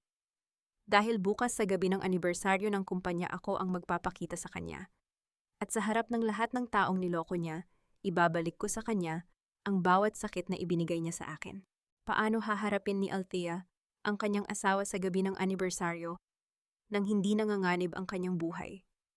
At ano ang gagawin ni Renato kapag nalaman niyang ang mahinang babae sa kanyang kusina ay may bitbit na hatol na magpapakulong sa kanya habang buhay? Ang gabing ito ay hindi lamang pagdiriwang ng 30 taon ng Villarreal Foods. Ito ay pagdiriwang ng bagong simula, isang mas matatag at mas malakas na imperyo sa ilalim ng aking pamumuno. Ang boses ni Renato ay umalingaw-ngaw sa buong grand ballroom ng isang marangyang hotel sa Clark. Ang kumpas ng kanyang mga kamay ay puno ng tiwala sa sarili habang ang mga spotlight ay nakatutok sa kanya at sa babaeng nasa tabi niya. Si Celestine na suot ang isang kumikinang na gold gown at ang ninakaw na emerald necklace ni Althea ay nakangiti ng matamis sa mga camera. Mukha silang perpektong magkapareha, ang matagumpay na CEO at ang kanyang matalinong consultant. Sa isang madilim na sulok ng bulwagan, nakatayo si Althea. Suot niya ang isang simpleng itim na terno, ang kanyang buhok ay maayos na nakapusod, at ang kanyang mukha ay seryoso. Wala siyang suot na kahit anong alahas, ngunit ang kanyang mga mata ay nagniningning sa isang kakaibang klase ng determinasyon. Kasama niya si Attorney Victor na tahimik na nagmamasid sa paligid. Tingnan mo sila, Althea. Iyan ang mukha ng mga taong naniniwalang wala nang makakapigil sa kanila, bulong ni Attorney Victor. Hayaan mo silang magsaya, Attorney. Mas mataas ang lipad, mas masakit ang bagsak. Sagot ni Althea, ang kanyang boses ay malamig at walang bahid ng takot. Habang nagpapatuloy ang kumpas ng masayang musika at ang tawanan ng mga elitistang panauhin, dahan-dahang lumapit si Althea sa harap ng entablado. Nang mapansin siya ni Renato mula sa itaas, ang ngiti sa labi ng lalaki ay biglang naglaho na palitan ng isang mapanganib na kunot ng noo. "Ladies and gentlemen, excuse me for a moment," sabi ni Renato sa mic bago dahan-dahang bumaba ng entablado at lumapit kay Althea. Hinawakan niya ng mahigpit ang braso ng asawa at kinaladkad ito patungo sa isang mas tago na bahagi ng ballroom. "Anong ginagawa mo rito, Althea? Sabi ko sa iyo, huwag kang magpapakita sa akin. Do you want to embarrass me in front of my partners?" Singhal ni Renato, ang boses ay mababa ngunit puno ng puot. "Hindi ba dapat ay narito ang asawa mo sa ganitong mahalagang gabi, Renato? O baka naman nakalimutan mo ng asawa mo pa ako?" Hamon ni Althea, tinititigan ng diretso ang mga mata ng asawa. "Asawa, you are nothing but a burden, Althea. Look at yourself, para kang basahan, na pilit sumasama sa mga hiyas," panunuya ni Renato. Bigla siyang lumapit at bumulong sa tainga ni Althea. "I found the USB, Althea. I destroyed it. Wala ka nang hawak na kahit ano laban sa akin. You are powerless." Isang mapait na tawa ang kumawala kay Althea. "Akala mo ba ay USB lang ang hawak ko, Renato? Masyado mo akong minaliit." Dahil sa sobrang galit at pagkapahiya sa katatagan ng asawa, hindi na nakapagpigil si Renato. Sa harap ng ilang mga waiter at bisitang malapit sa kanila, itinaas niya ang kanyang kamay at isang malakas na sampal ang dumapo sa pisngi ni Althea. Ang tunog ng palad na tumama sa balat ay umalingaw-ngaw dahilan upang mapalingon ang ilang mga tao. Napalingon ang ulo ni Althea sa lakas ng impact at dahan-dahang dumaloy ang isang maliit na guhit ng dugo sa gilid ng kanyang labi. "Renato, what are you doing?" Patakbong lumapit si Celestine, hindi dahil sa pag-aalala kay Althea, kundi dahil sa takot na may makakita sa ginawa ni Renato. "Ilabas niyo ang babaeng ito. She's mentally unstable." Guards, talsikan ang basurang ito sa labas ng hotel na ito. Sigaw ni Renato, ang kanyang mukha ay pulang-pula sa galit. Lumapit ang dalawang security guards at hinawakan si Althea sa magkabilang braso. Sa halip na lumaban o umiyak, na natiling nakatayo ng tuwid si Althea. Pinunasan niya ang dugo sa kanyang labi gamit ang likod ng kanyang kamay. Tumingin siya kay Renato, pagkatapos ay kay Celestine, at sa huli ay sa lahat ng mga taong nakasaksi sa eksena. Ang sampal na ito, Renato, ay ang huling bagay na ibibigay ko sa iyo bilang asawa mo. Sabi ni Althea, ang kanyang boses ay malakas at malinaw sapat na para marinig ng mga tao sa paligid. At sa susunod na magkita tayo, hindi na ako ang babaeng pwedeng saktan at itapon. Habang kinaladkad si Althea palabas ang katahimikan sa ballroom, ay tila naging malapot. Ang mga bulong-bulungan ay nagsimulang kumalat na parang apoy. Si Renato ay pilit na nagpaliwanag sa kanyang mga guest, ngunit ang kanyang kamay ay nanginginig pa rin sa galit. Pagdating sa labas ng hotel sa ilalim ng malamig na ulan, binitawan ng mga guard si Althea. Doon siya inabutan ni Attorney Victor na may dalang payong. Ayos ka lang ba, Althea, Toss? Tanong ng abogado ng may pag-alala. Tumingala si Althea sa langit, hinayaang pumatak ang ulan sa kanyang mukha upang hugasan ang hapdi ng sampal. Ayos lang ako, attorney. Mas maayos pa sa dati. Dahil ngayon wala na akong kahit anong nararamdamang pag-ibig para sa kanya. Tanging katarungan na lang. Inabot ni Althea ang kanyang bag at inilabas ang isang folder na hindi nakuha ni Renato. Ito na ang oras, attorney. Ipadala mo na ang notice para sa emergency board meeting bukas ng umaga. Sabihin mo sa kanila ang tunay na may-ari ng Villarreal Foods ay magpapakita na. Anong gagawin ni Renato kapag natanggap niya ang notice sa kalagitnaan ng kanyang tagumpay? At paano haharapin ni Althea ang board of directors na puno ng mga tauhan ni Renato? Hindi ang hapdi ng palad ni Renato ang pumatay sa aking pagkatao, kundi ang bawat segundo ng 5 taong pag-aakala ko na ang impyernong ito ay isang tahanan. Ang mga salitang iyon ay paulit-ulit na umalingaw-ngaw sa isipan ni Althea habang nakaupo siya sa loob ng sasakyan ni Attorney Victor. Ang malamig na ulan sa labas ay humahampas sa bintana, ang bawat patak ay dumadaloy na parang mga luhang hindi na magawang ilabas ng kanyang mga mata. Sa loob ng sasakyan, ang tanging naririnig ay ang mahinang ugong ng makina at ang mabigat na paghinga ni Althea na tila isang ibong nag-aagaw buhay pagkatapos mahulog mula sa mataas na pugad.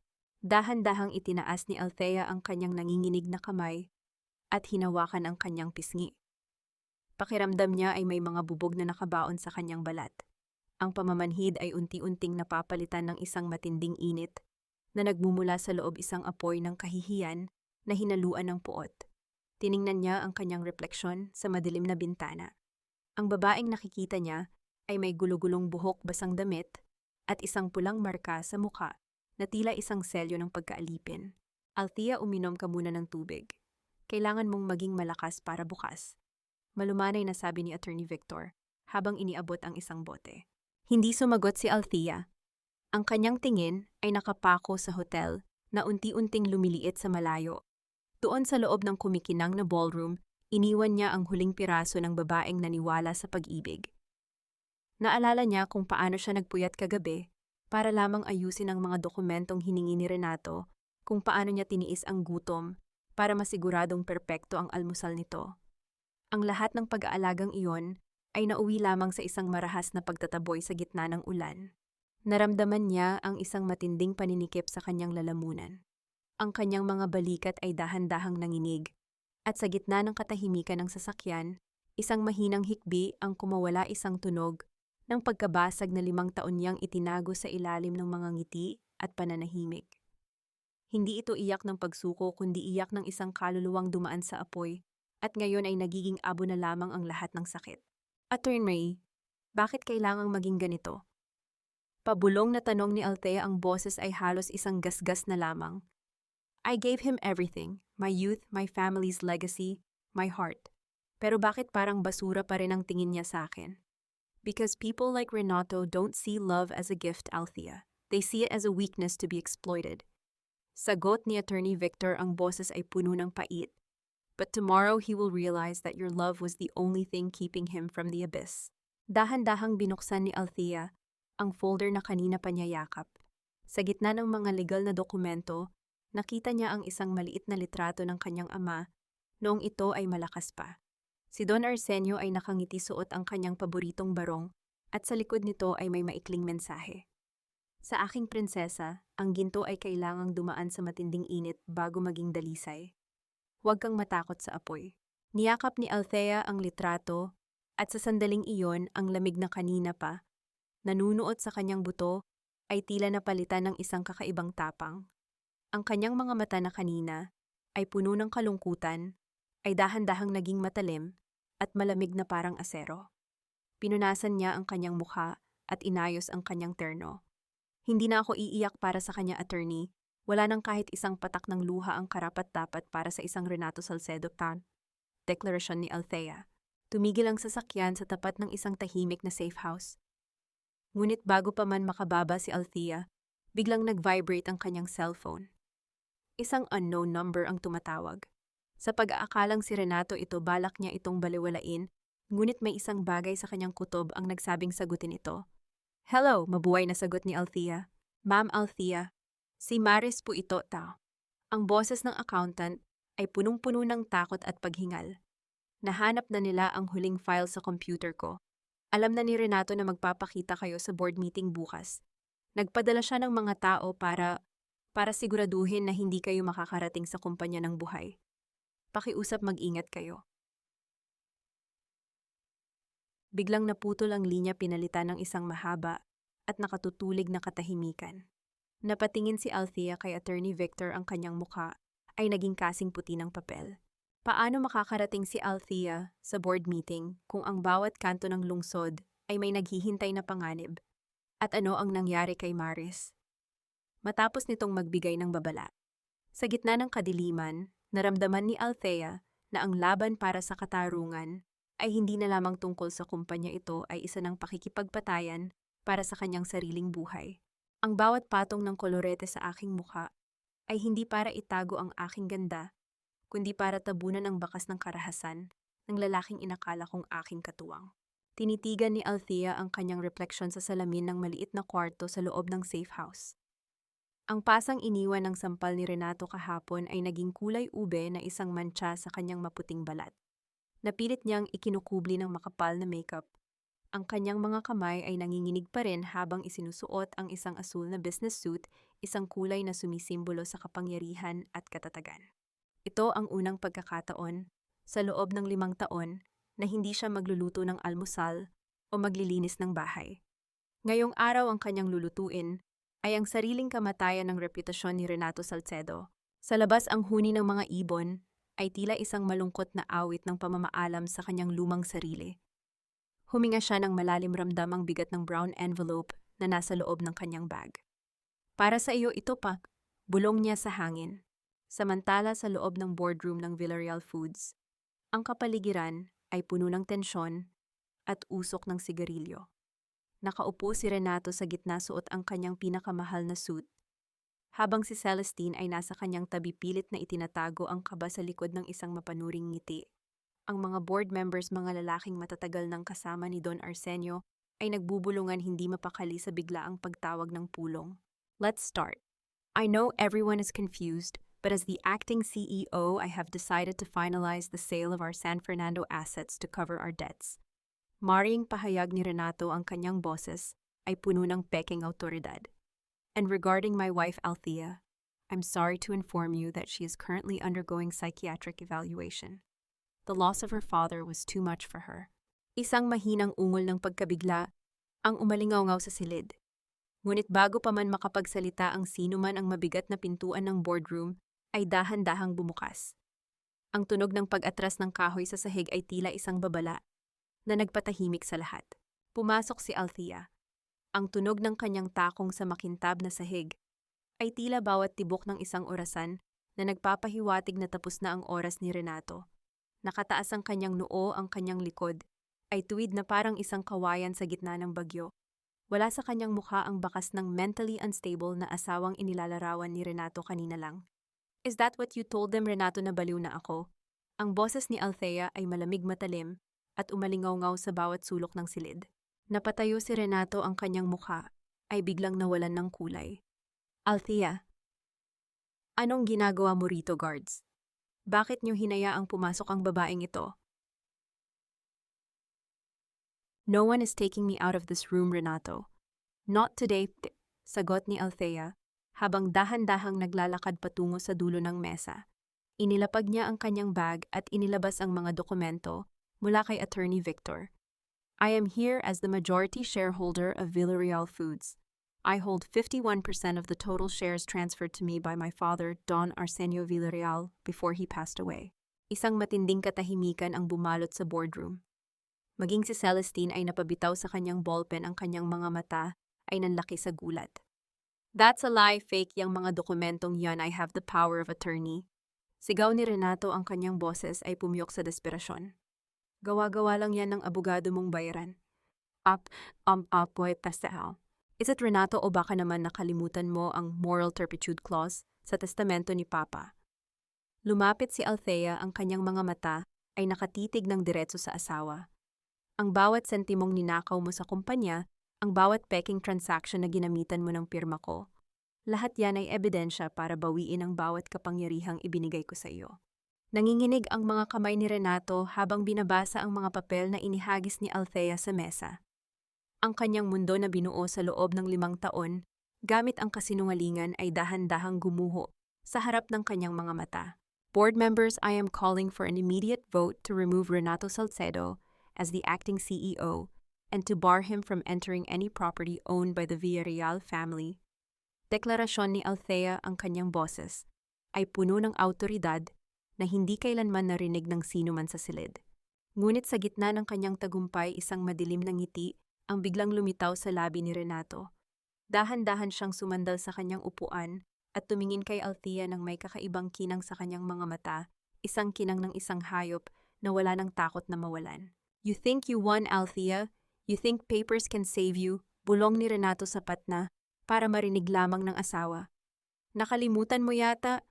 Hawak ko pa rin ang buhay ni Maris, and if you proceed with this meeting, I will make sure she never sees another sunrise. Napatigil ang puso ni Althea. Ang kanyang tagumpay ay biglang naging mapait na abo sa kanyang lalamunan. Ang buhay ng tanging taong tumulong sa kanya ay nakataya sa kanyang susunod na salita.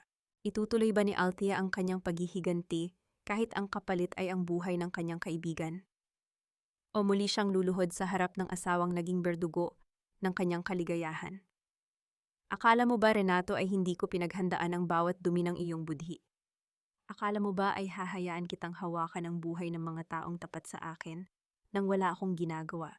Ang boses ni Althea ay hindi nanginginig. Bagkus ito ay kasing lamig ng asero na dumaan sa apoy. Ang matalim niyang tingin ay hindi kumukurap habang nakatitig sa namumutlang mukha ni Renato. Sa likod ng kanyang mga mata, ang takot para kay Maris ay pinalitan ng isang matatag na pananalig sa kanyang mga hakbang.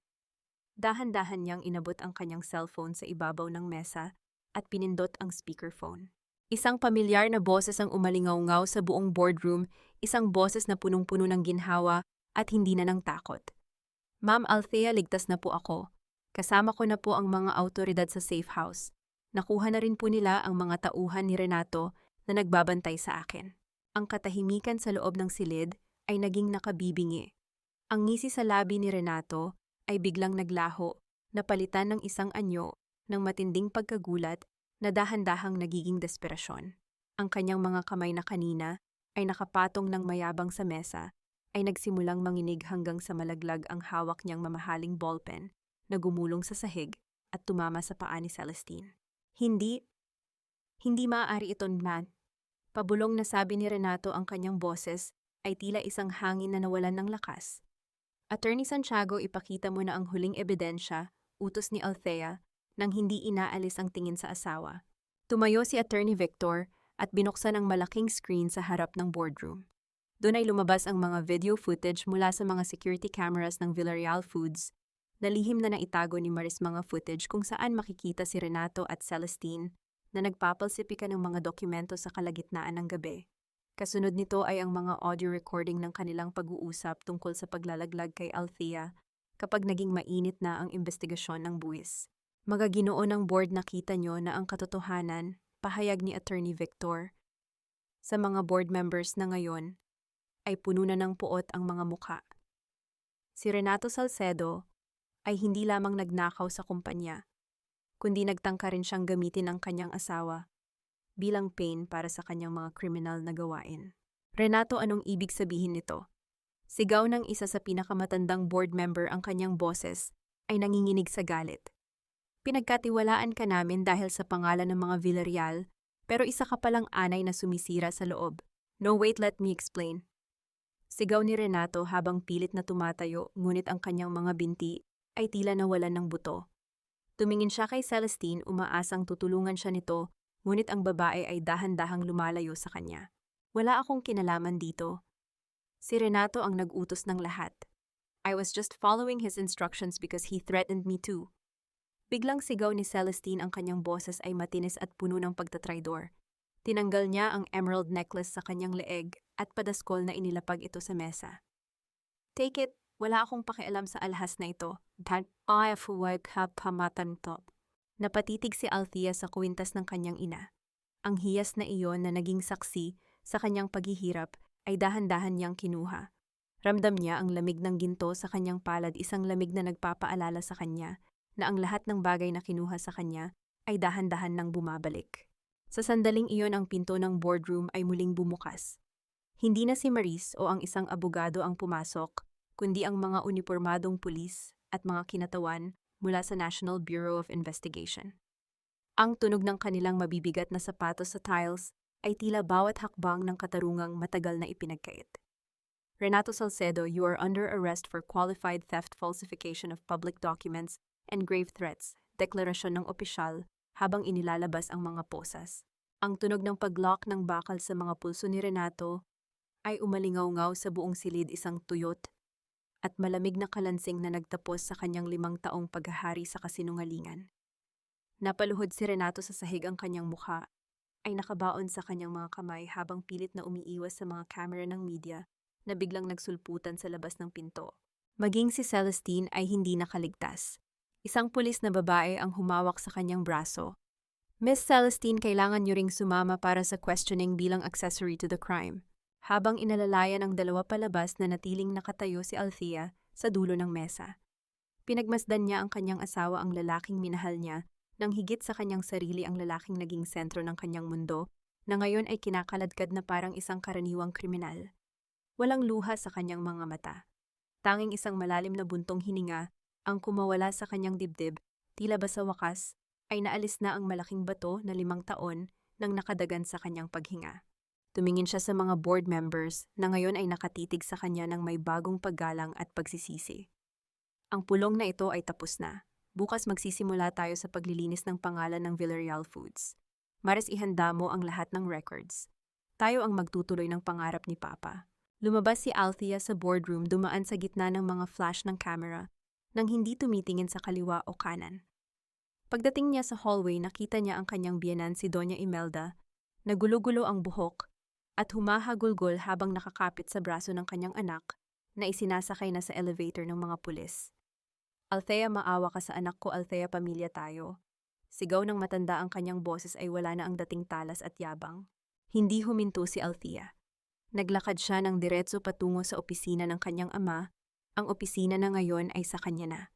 Nang masarado niya ang pinto, ang katahimikan ay tila isang mainit na yakap. Napasandal siya sa kahoy na pintuan, pinihit ang lock, at doon sa gitna ng pag-iisa ay dahan-dahan siyang napaupo sa sahig. Niyakap niya ang kanyang mga binti at isinandal ang kanyang ulo sa tuhod. Ang tagumpay ay masarap, ngunit ang hapdi ng bawat latay sa kanyang puso ay naroon pa rin. Nanalo siya, ngunit alam niyang ang tunay na laban, ang paghilom ng kanyang sugatang kaluluwa, ay magsisimula pa lamang. Narinig niya ang mahinang katok sa pinto. Isang boses na puno ng pagpapakumbaba at pagsisisi ang narinig niya mula sa labas. Si Renato, na humingi ng huling pagkakataon na makausap siya bago tuluyang dalhin sa presinto. Bibigyan ba ni Althea ng pagkakataong magsalita ang lalaking sumira sa kanyang buhay, o tuluyan na niyang isasara ang pinto ng kanyang nakaraan upang yakapin ang isang bukas na siya na ang may hawak ng susi? Althea, pakiusap, tingnan mo ako. Kahit isang sandali lang, mahal, mag-usap tayo. Alam kong nagkamali ako, pero ginawa ko lang ang lahat para sa atin, para hindi tayo mawalan. Ang boses ni Renato ay nanggagaling sa kabilang panig ng pinto, basag at puno ng desperasyon, malayo sa mapang-aping tono na 5 taong naging anino sa buhay ni Althea. Dahan-dahang tumayo si Althea. Mula sa sahig, pinunasan ang mga huling bakas ng luha sa kanyang pisngi at inayos ang kanyang terno. Ang bawat galaw niya ay mabagal, tila bawat himaymay ng kanyang kalamnan ay may pasan na mabigat na alaala. Binuksan niya ang pinto. Nakatayo sa hallway si Renato, Ang mga pulso ay nakakabit sa malamig na bakal ng posas, habang ang dalawang opisyal ay naghihintay sa magkabilang gilid niya. Sa likuran nakasandal sa pader si Doña Imelda. Ang kanyang mukha ay tila naging isang tuyot na balat ng prutas, puno ng pait at takot. Nang makita ni Renato ang asawa, nagkaroon ng kislap ng pag-asa sa kanyang mga mata, isang huling pagtatangka na gamitin ang nararamdaman ni Althea. Althea, sabihin mo sa kanila na hindi mo itutuloy ang demanda. We can start over. I'll make it up to you, ipinapangako ko. Gagawin ko ang lahat ng gusto mo, basta huwag mo lang akong hayaang mabulok sa kulungan. Pagsusumamo ni Renato, dahan-dahang humahakbang papalapit, ngunit agad na pinigilan ng mga pulis. Tinitigan ni Althea ang lalaking minahal niya nang higit sa kanyang sariling buhay. Tiningnan niya ang bawat linya sa mukha nito, ang mga matang dati ay tinitingnan niya ng may pagsamba, ngunit ngayon ay tila isang estranghero na lamang sa kanyang paningin. Ang hapdi ng sampal kagabi ay naroon pa rin sa kanyang pisngi, ngunit ang hapdi sa kanyang puso ay mas matindi, isang sugat na hindi na kayang hilumin ng anumang mababangong salita. Para sa atin, Renato. Pabulong na tanong ni Althea. Ang boses niya ay kasing lamig ng hanging nanggagaling sa bukana ng isang kuweba. Noong kinuha mo ang huling alahas ng mama ko para ibigay sa kanya, para ba yun sa atin? Noong pinapanood mo ang nanay mo, nahiyain ako sa harap ng mga katulong habang naglilinis ako ng sahig, para ba yun sa atin? Naguguluhan lang ako noon. Althea, stress sa trabaho. Hindi ka naguguluhan, Renato. Naging kampante ka. Naging kampante ka na kahit anong gawin mong pananakit. Mananatili akong nakaluhod sa paanan mo dahil wala na akong ibang matatakbuhan. Putol ni Althea, ang kanyang tinig ay tumatag. Ginamit mo ang pag-ibig ko para gawin akong alipin sa sarili kong pamana. Ginamit mo ang pagkamatay ni Papa para lalong iparamdam sa akin na wala akong silbi kung wala ka. Napayuko si Renato, ang kanyang mga balikat ay dahan-dahang bumagsak.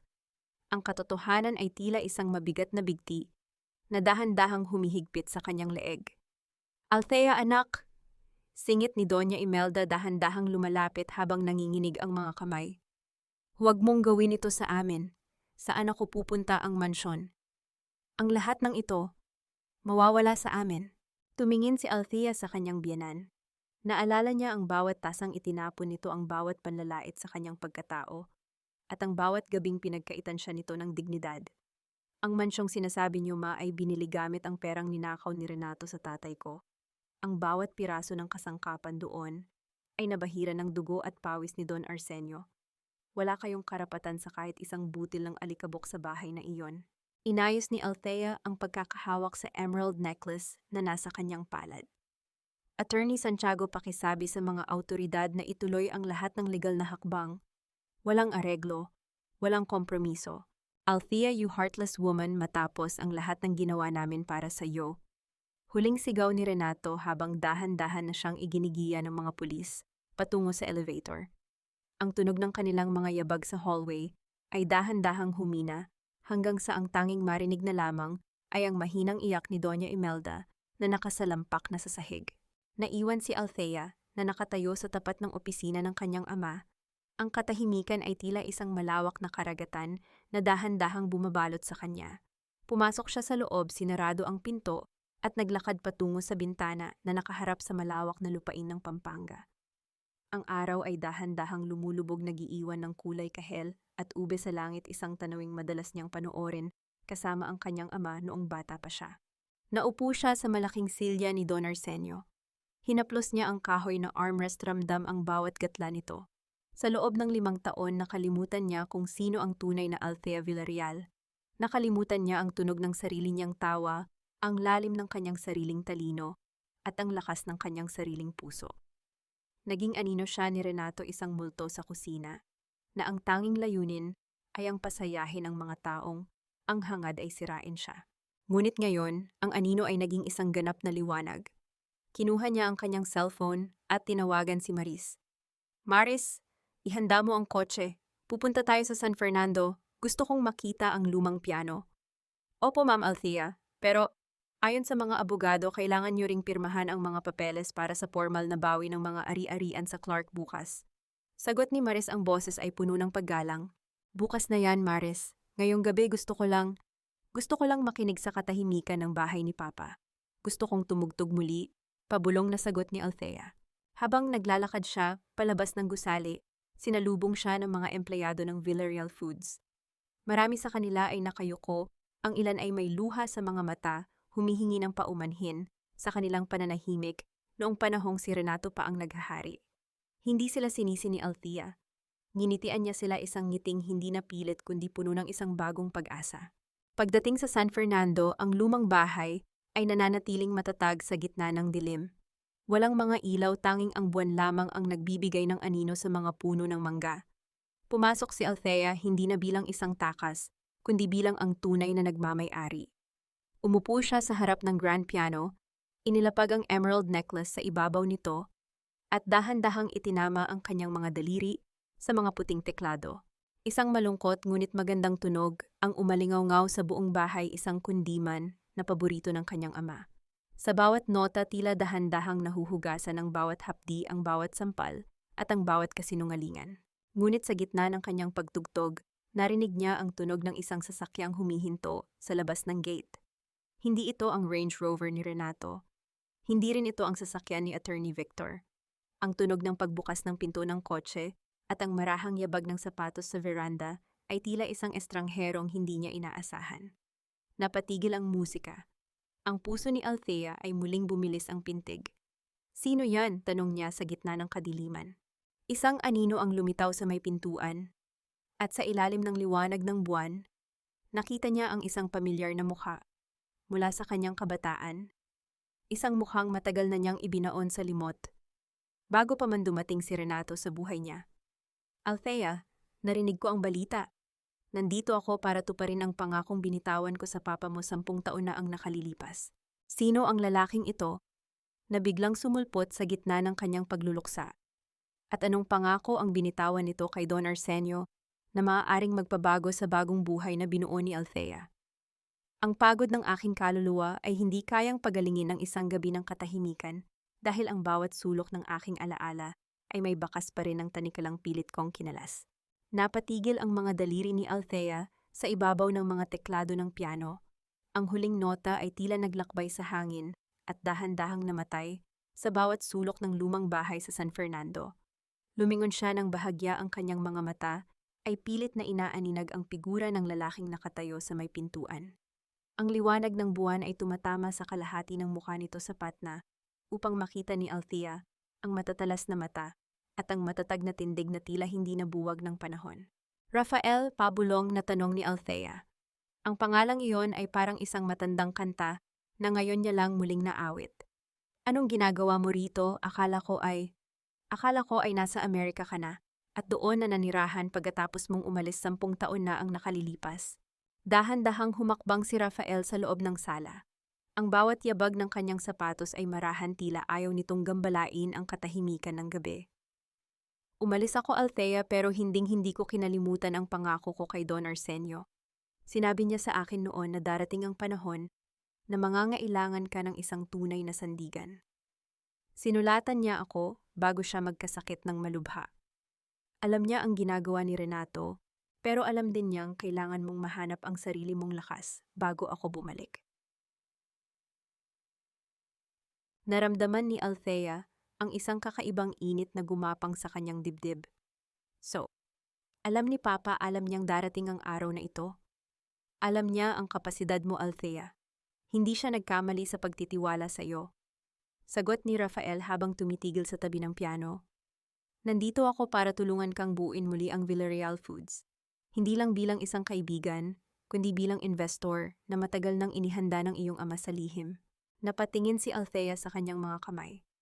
Sa loob ng 5 taon, si Renato lamang ang lalaking nakapaligid sa kanya, isang lalaking binuo ang kanyang mundo sa takot at manipulasyon.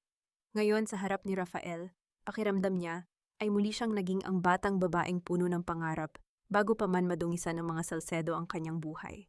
"Bakit ngayon ka lang, Rafael?" "Noong kailangan ko ng tulong, noong hinihiya ako ni Doña Imelda." "Nasaan ka?" May bahid ng pait sa boses ni Althea, isang sugat ng nakaraan na hindi pa tuluyang naghihilom. Dahil ang katarungan ay parang isang binhi, Althea, Kailangang dumaan sa dilim ng lupa bago sumibol at maging isang matatag na puno. Kung dumating ako ng maaga, baka hindi mo natuklasan ang sarili mong kapangyarihan. Seryosong sagot ni Rafael. Inabot niya ang isang maliit na kahon na gawa sa pelos. Ito ang ipinapatago ng papa mo. Sinabi niya, ibigay ko lang ito sa iyo kapag suot mo na muli ang korona mo. Dahan-dahang binuksan ni Althea ang kahon. Sa loob nito ay isang singsing na may malaking sapiro, ang singsing na madalas isuot ni Don Arsenio sa mga mahahalagang okasyon.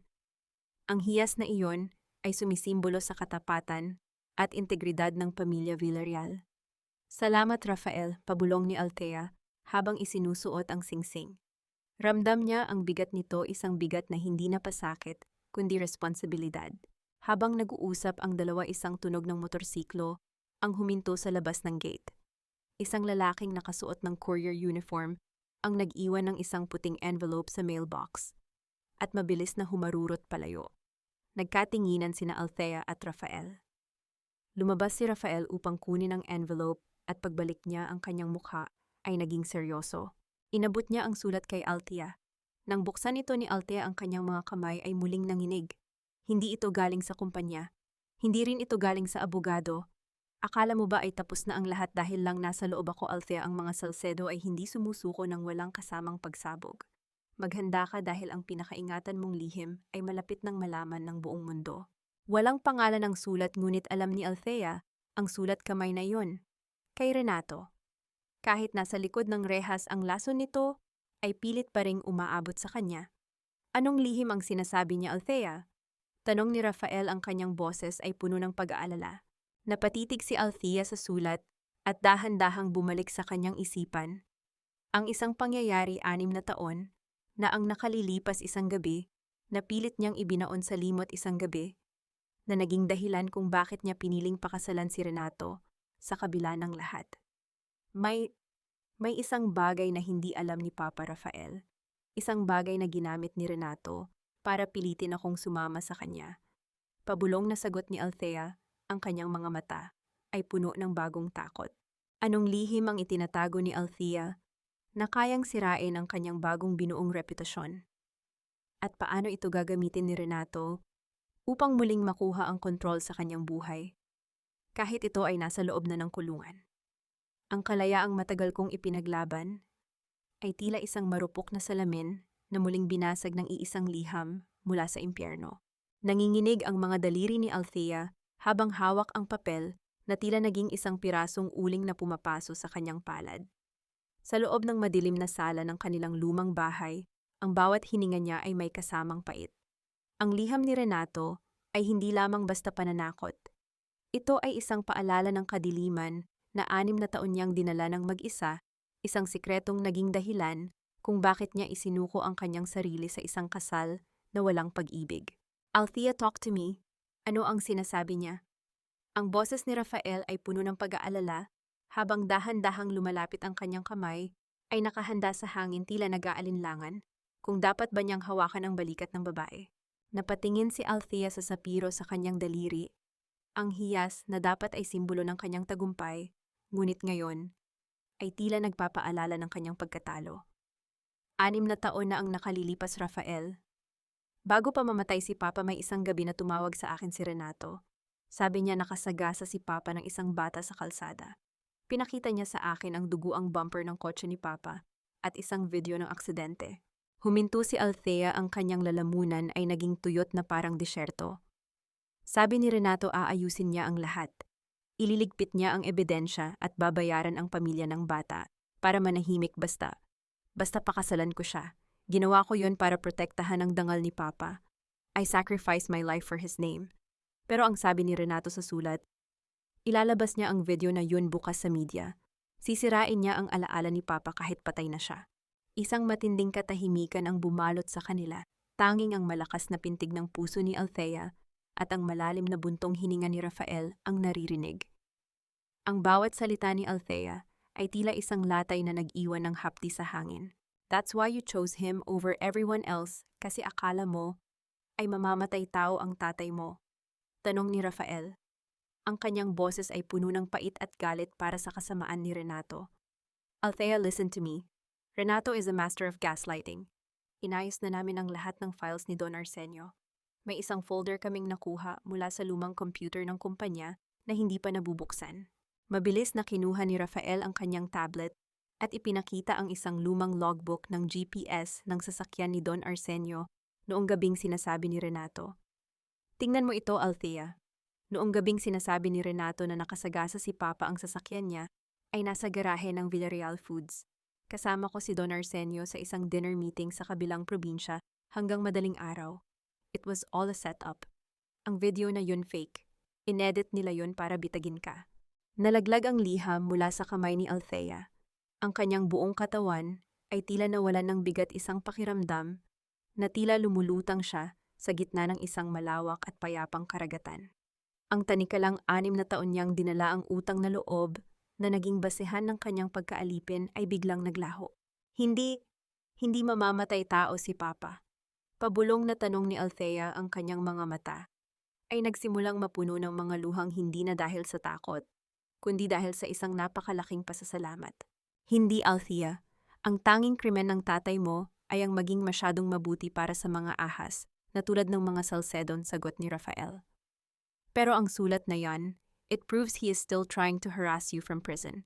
Ipagagamit natin yan kay Attorney Santiago para dagdagan ang mga kaso niya. He will never ever walk free again. Huminga ng malalim si Althea. Tumingin siya sa labas ng bintana kung saan ang unang sinag ng liwayway ay dahan-dahang gumuguhit sa madilim na langit. Ang dilim ng San Fernando ay unti-unti nang naglalaho, pinapalitan ng isang ginintuang liwanag na nagbibigay ng bagong anyo sa mga puno at taniman. Gusto ko siyang makita, Rafael. Isang huling beses, sabi ni Althea, ang kanyang boses ay may bagong klaseng awtoridad. Are you sure masasaktan ka lang, Althea? Pagpigil ni Rafael. Hindi na niya ako kayang saktan. Gusto ko lang na sa huling pagkakataon, makita niya ang babaeng winasak niya, na ngayon ay mas matatag pa sa aserong pilit niyang ibinalot sa akin.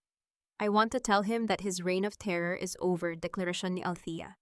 Kinuha ni Althea ang kanyang bag at ang emerald necklace ng kanyang ina. Habang naglalakad siya palabas ng bahay, isang maliit na detalye ang pumukaw sa kanyang pansin.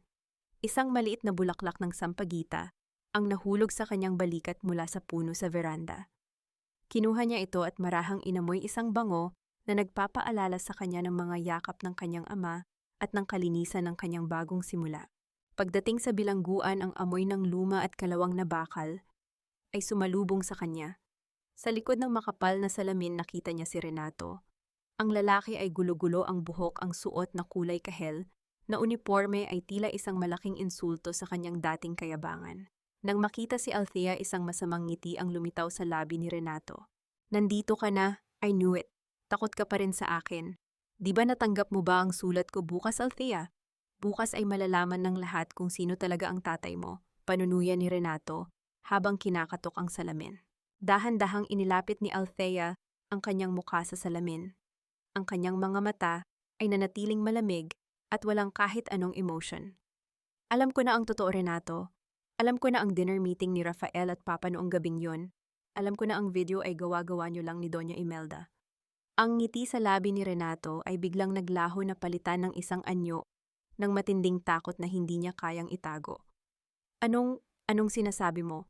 Tapos na ang laro, Renato. Hindi na ako ang Althea na luluhod sa harap mo para lang protektahan ang isang kasinungalingan. Mabulok ka rito kasama ang lahat ng lason sa iyong budhi.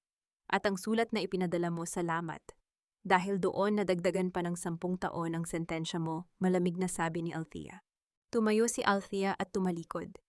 Narinig niya ang pagsigaw ni Renato, ang paghampas nito sa salamin, at ang mga mura na wala ng kapangyarihan. Habang naglalakad siya palabas ng presinto, ang sikat ng araw ay tumama sa kanyang mukha. Ngunit sa gitna ng kanyang paglalakad patungo sa sasakyan ni Rafael, isang itim na kotse ang biglang huminto sa kanyang tapat. Bumukas ang pinto at lumabas ang isang tao na hindi niya inaasahan, si Celestine, na ngayon ay mukhang lantang bulaklak, ang kanyang mga mata ay puno ng luha. Althea, pakiusap. May isang bagay akong kailangang ibigay sa iyo bago ako tuluyang umalis. Isang bagay na hindi nahanap ni Rafael sa mga files bulong ni Celestine. Isang huling twist ang inilapit ng tadhana kay Althea. Mayroon pa bang mas malalim na lihim na itinatago sina Renato at Celestine? Isang lihim na maaaring magpabago muli sa lahat ng kanyang binuo. Ang katahimikan ng isang babae ay hindi kailanman naging tanda ng pagsuko kundi isang paghahanda para sa isang bagong umaga na wala ng bahid ng dilim. 6 na buwan ang mabilis na lumipas. Matapos ang gabi ng pagtutuos sa boardroom ng Villarreal Foods. Sa loob ng opisina ni Althea, ang sikat ng araw ay malayang pumapasok sa malalaking bintana. Nagbibigay ng liwanag sa bawat sulok na dati ay puno ng mga lihim at takot. Wala na ang amoy ng sigarilyo ni Renato. Pinalitan na ito ng bango ng mga sariwang sampagita na paborito ng kanyang ama. Dahan-dahang binuksan ni Althea ang huling regalong ibinigay sa kanya ni Celestine. Sa harap ng presinto isang lumang voice recorder na itinago nito mula sa mga kagamitan ni Renato. Pagpindot niya sa button ang boses ni Don Arsenio ang umalingaw-ngaw sa silid. Althea anak, alam kong sa oras na marinig mo ito tapos na ang bagyo. Patawarin mo ako kung naging mahina ang katawan ko pero huwag mong kakalimutan na ang dugong nananalaytay sa iyo ay dugo ng isang Villarreal. Hindi ka binuo para luhuran ng sinuman. Binuo ka para maging liwanag. Napatigil ang paghinga ni Althea. Ang isang mainit na luha ay dahan-dahang gumulong sa kanyang pisngi. Ngunit sa pagkakataong ito, hindi ito luha ng sakit. Ito ay luha ng ganap na paglaya. Pinatay niya ang recorder at dahan-dahang isinuot ang emerald necklace ng kanyang ina. Ramdam niya ang bigat nito sa kanyang leeg, ngunit hindi na ito tanikala ito na ay isang corona. Pumasok si Marie sa opisina, may bitbit na mga dokumento para sa paglulunsad ng Arsenio Foundation, isang organisasyong itinatag ni Althea upang tulungan ang mga kababaihang biktima ng domestic abuse at manipulation. Ma'am Althea, handa na po ang lahat sa labas.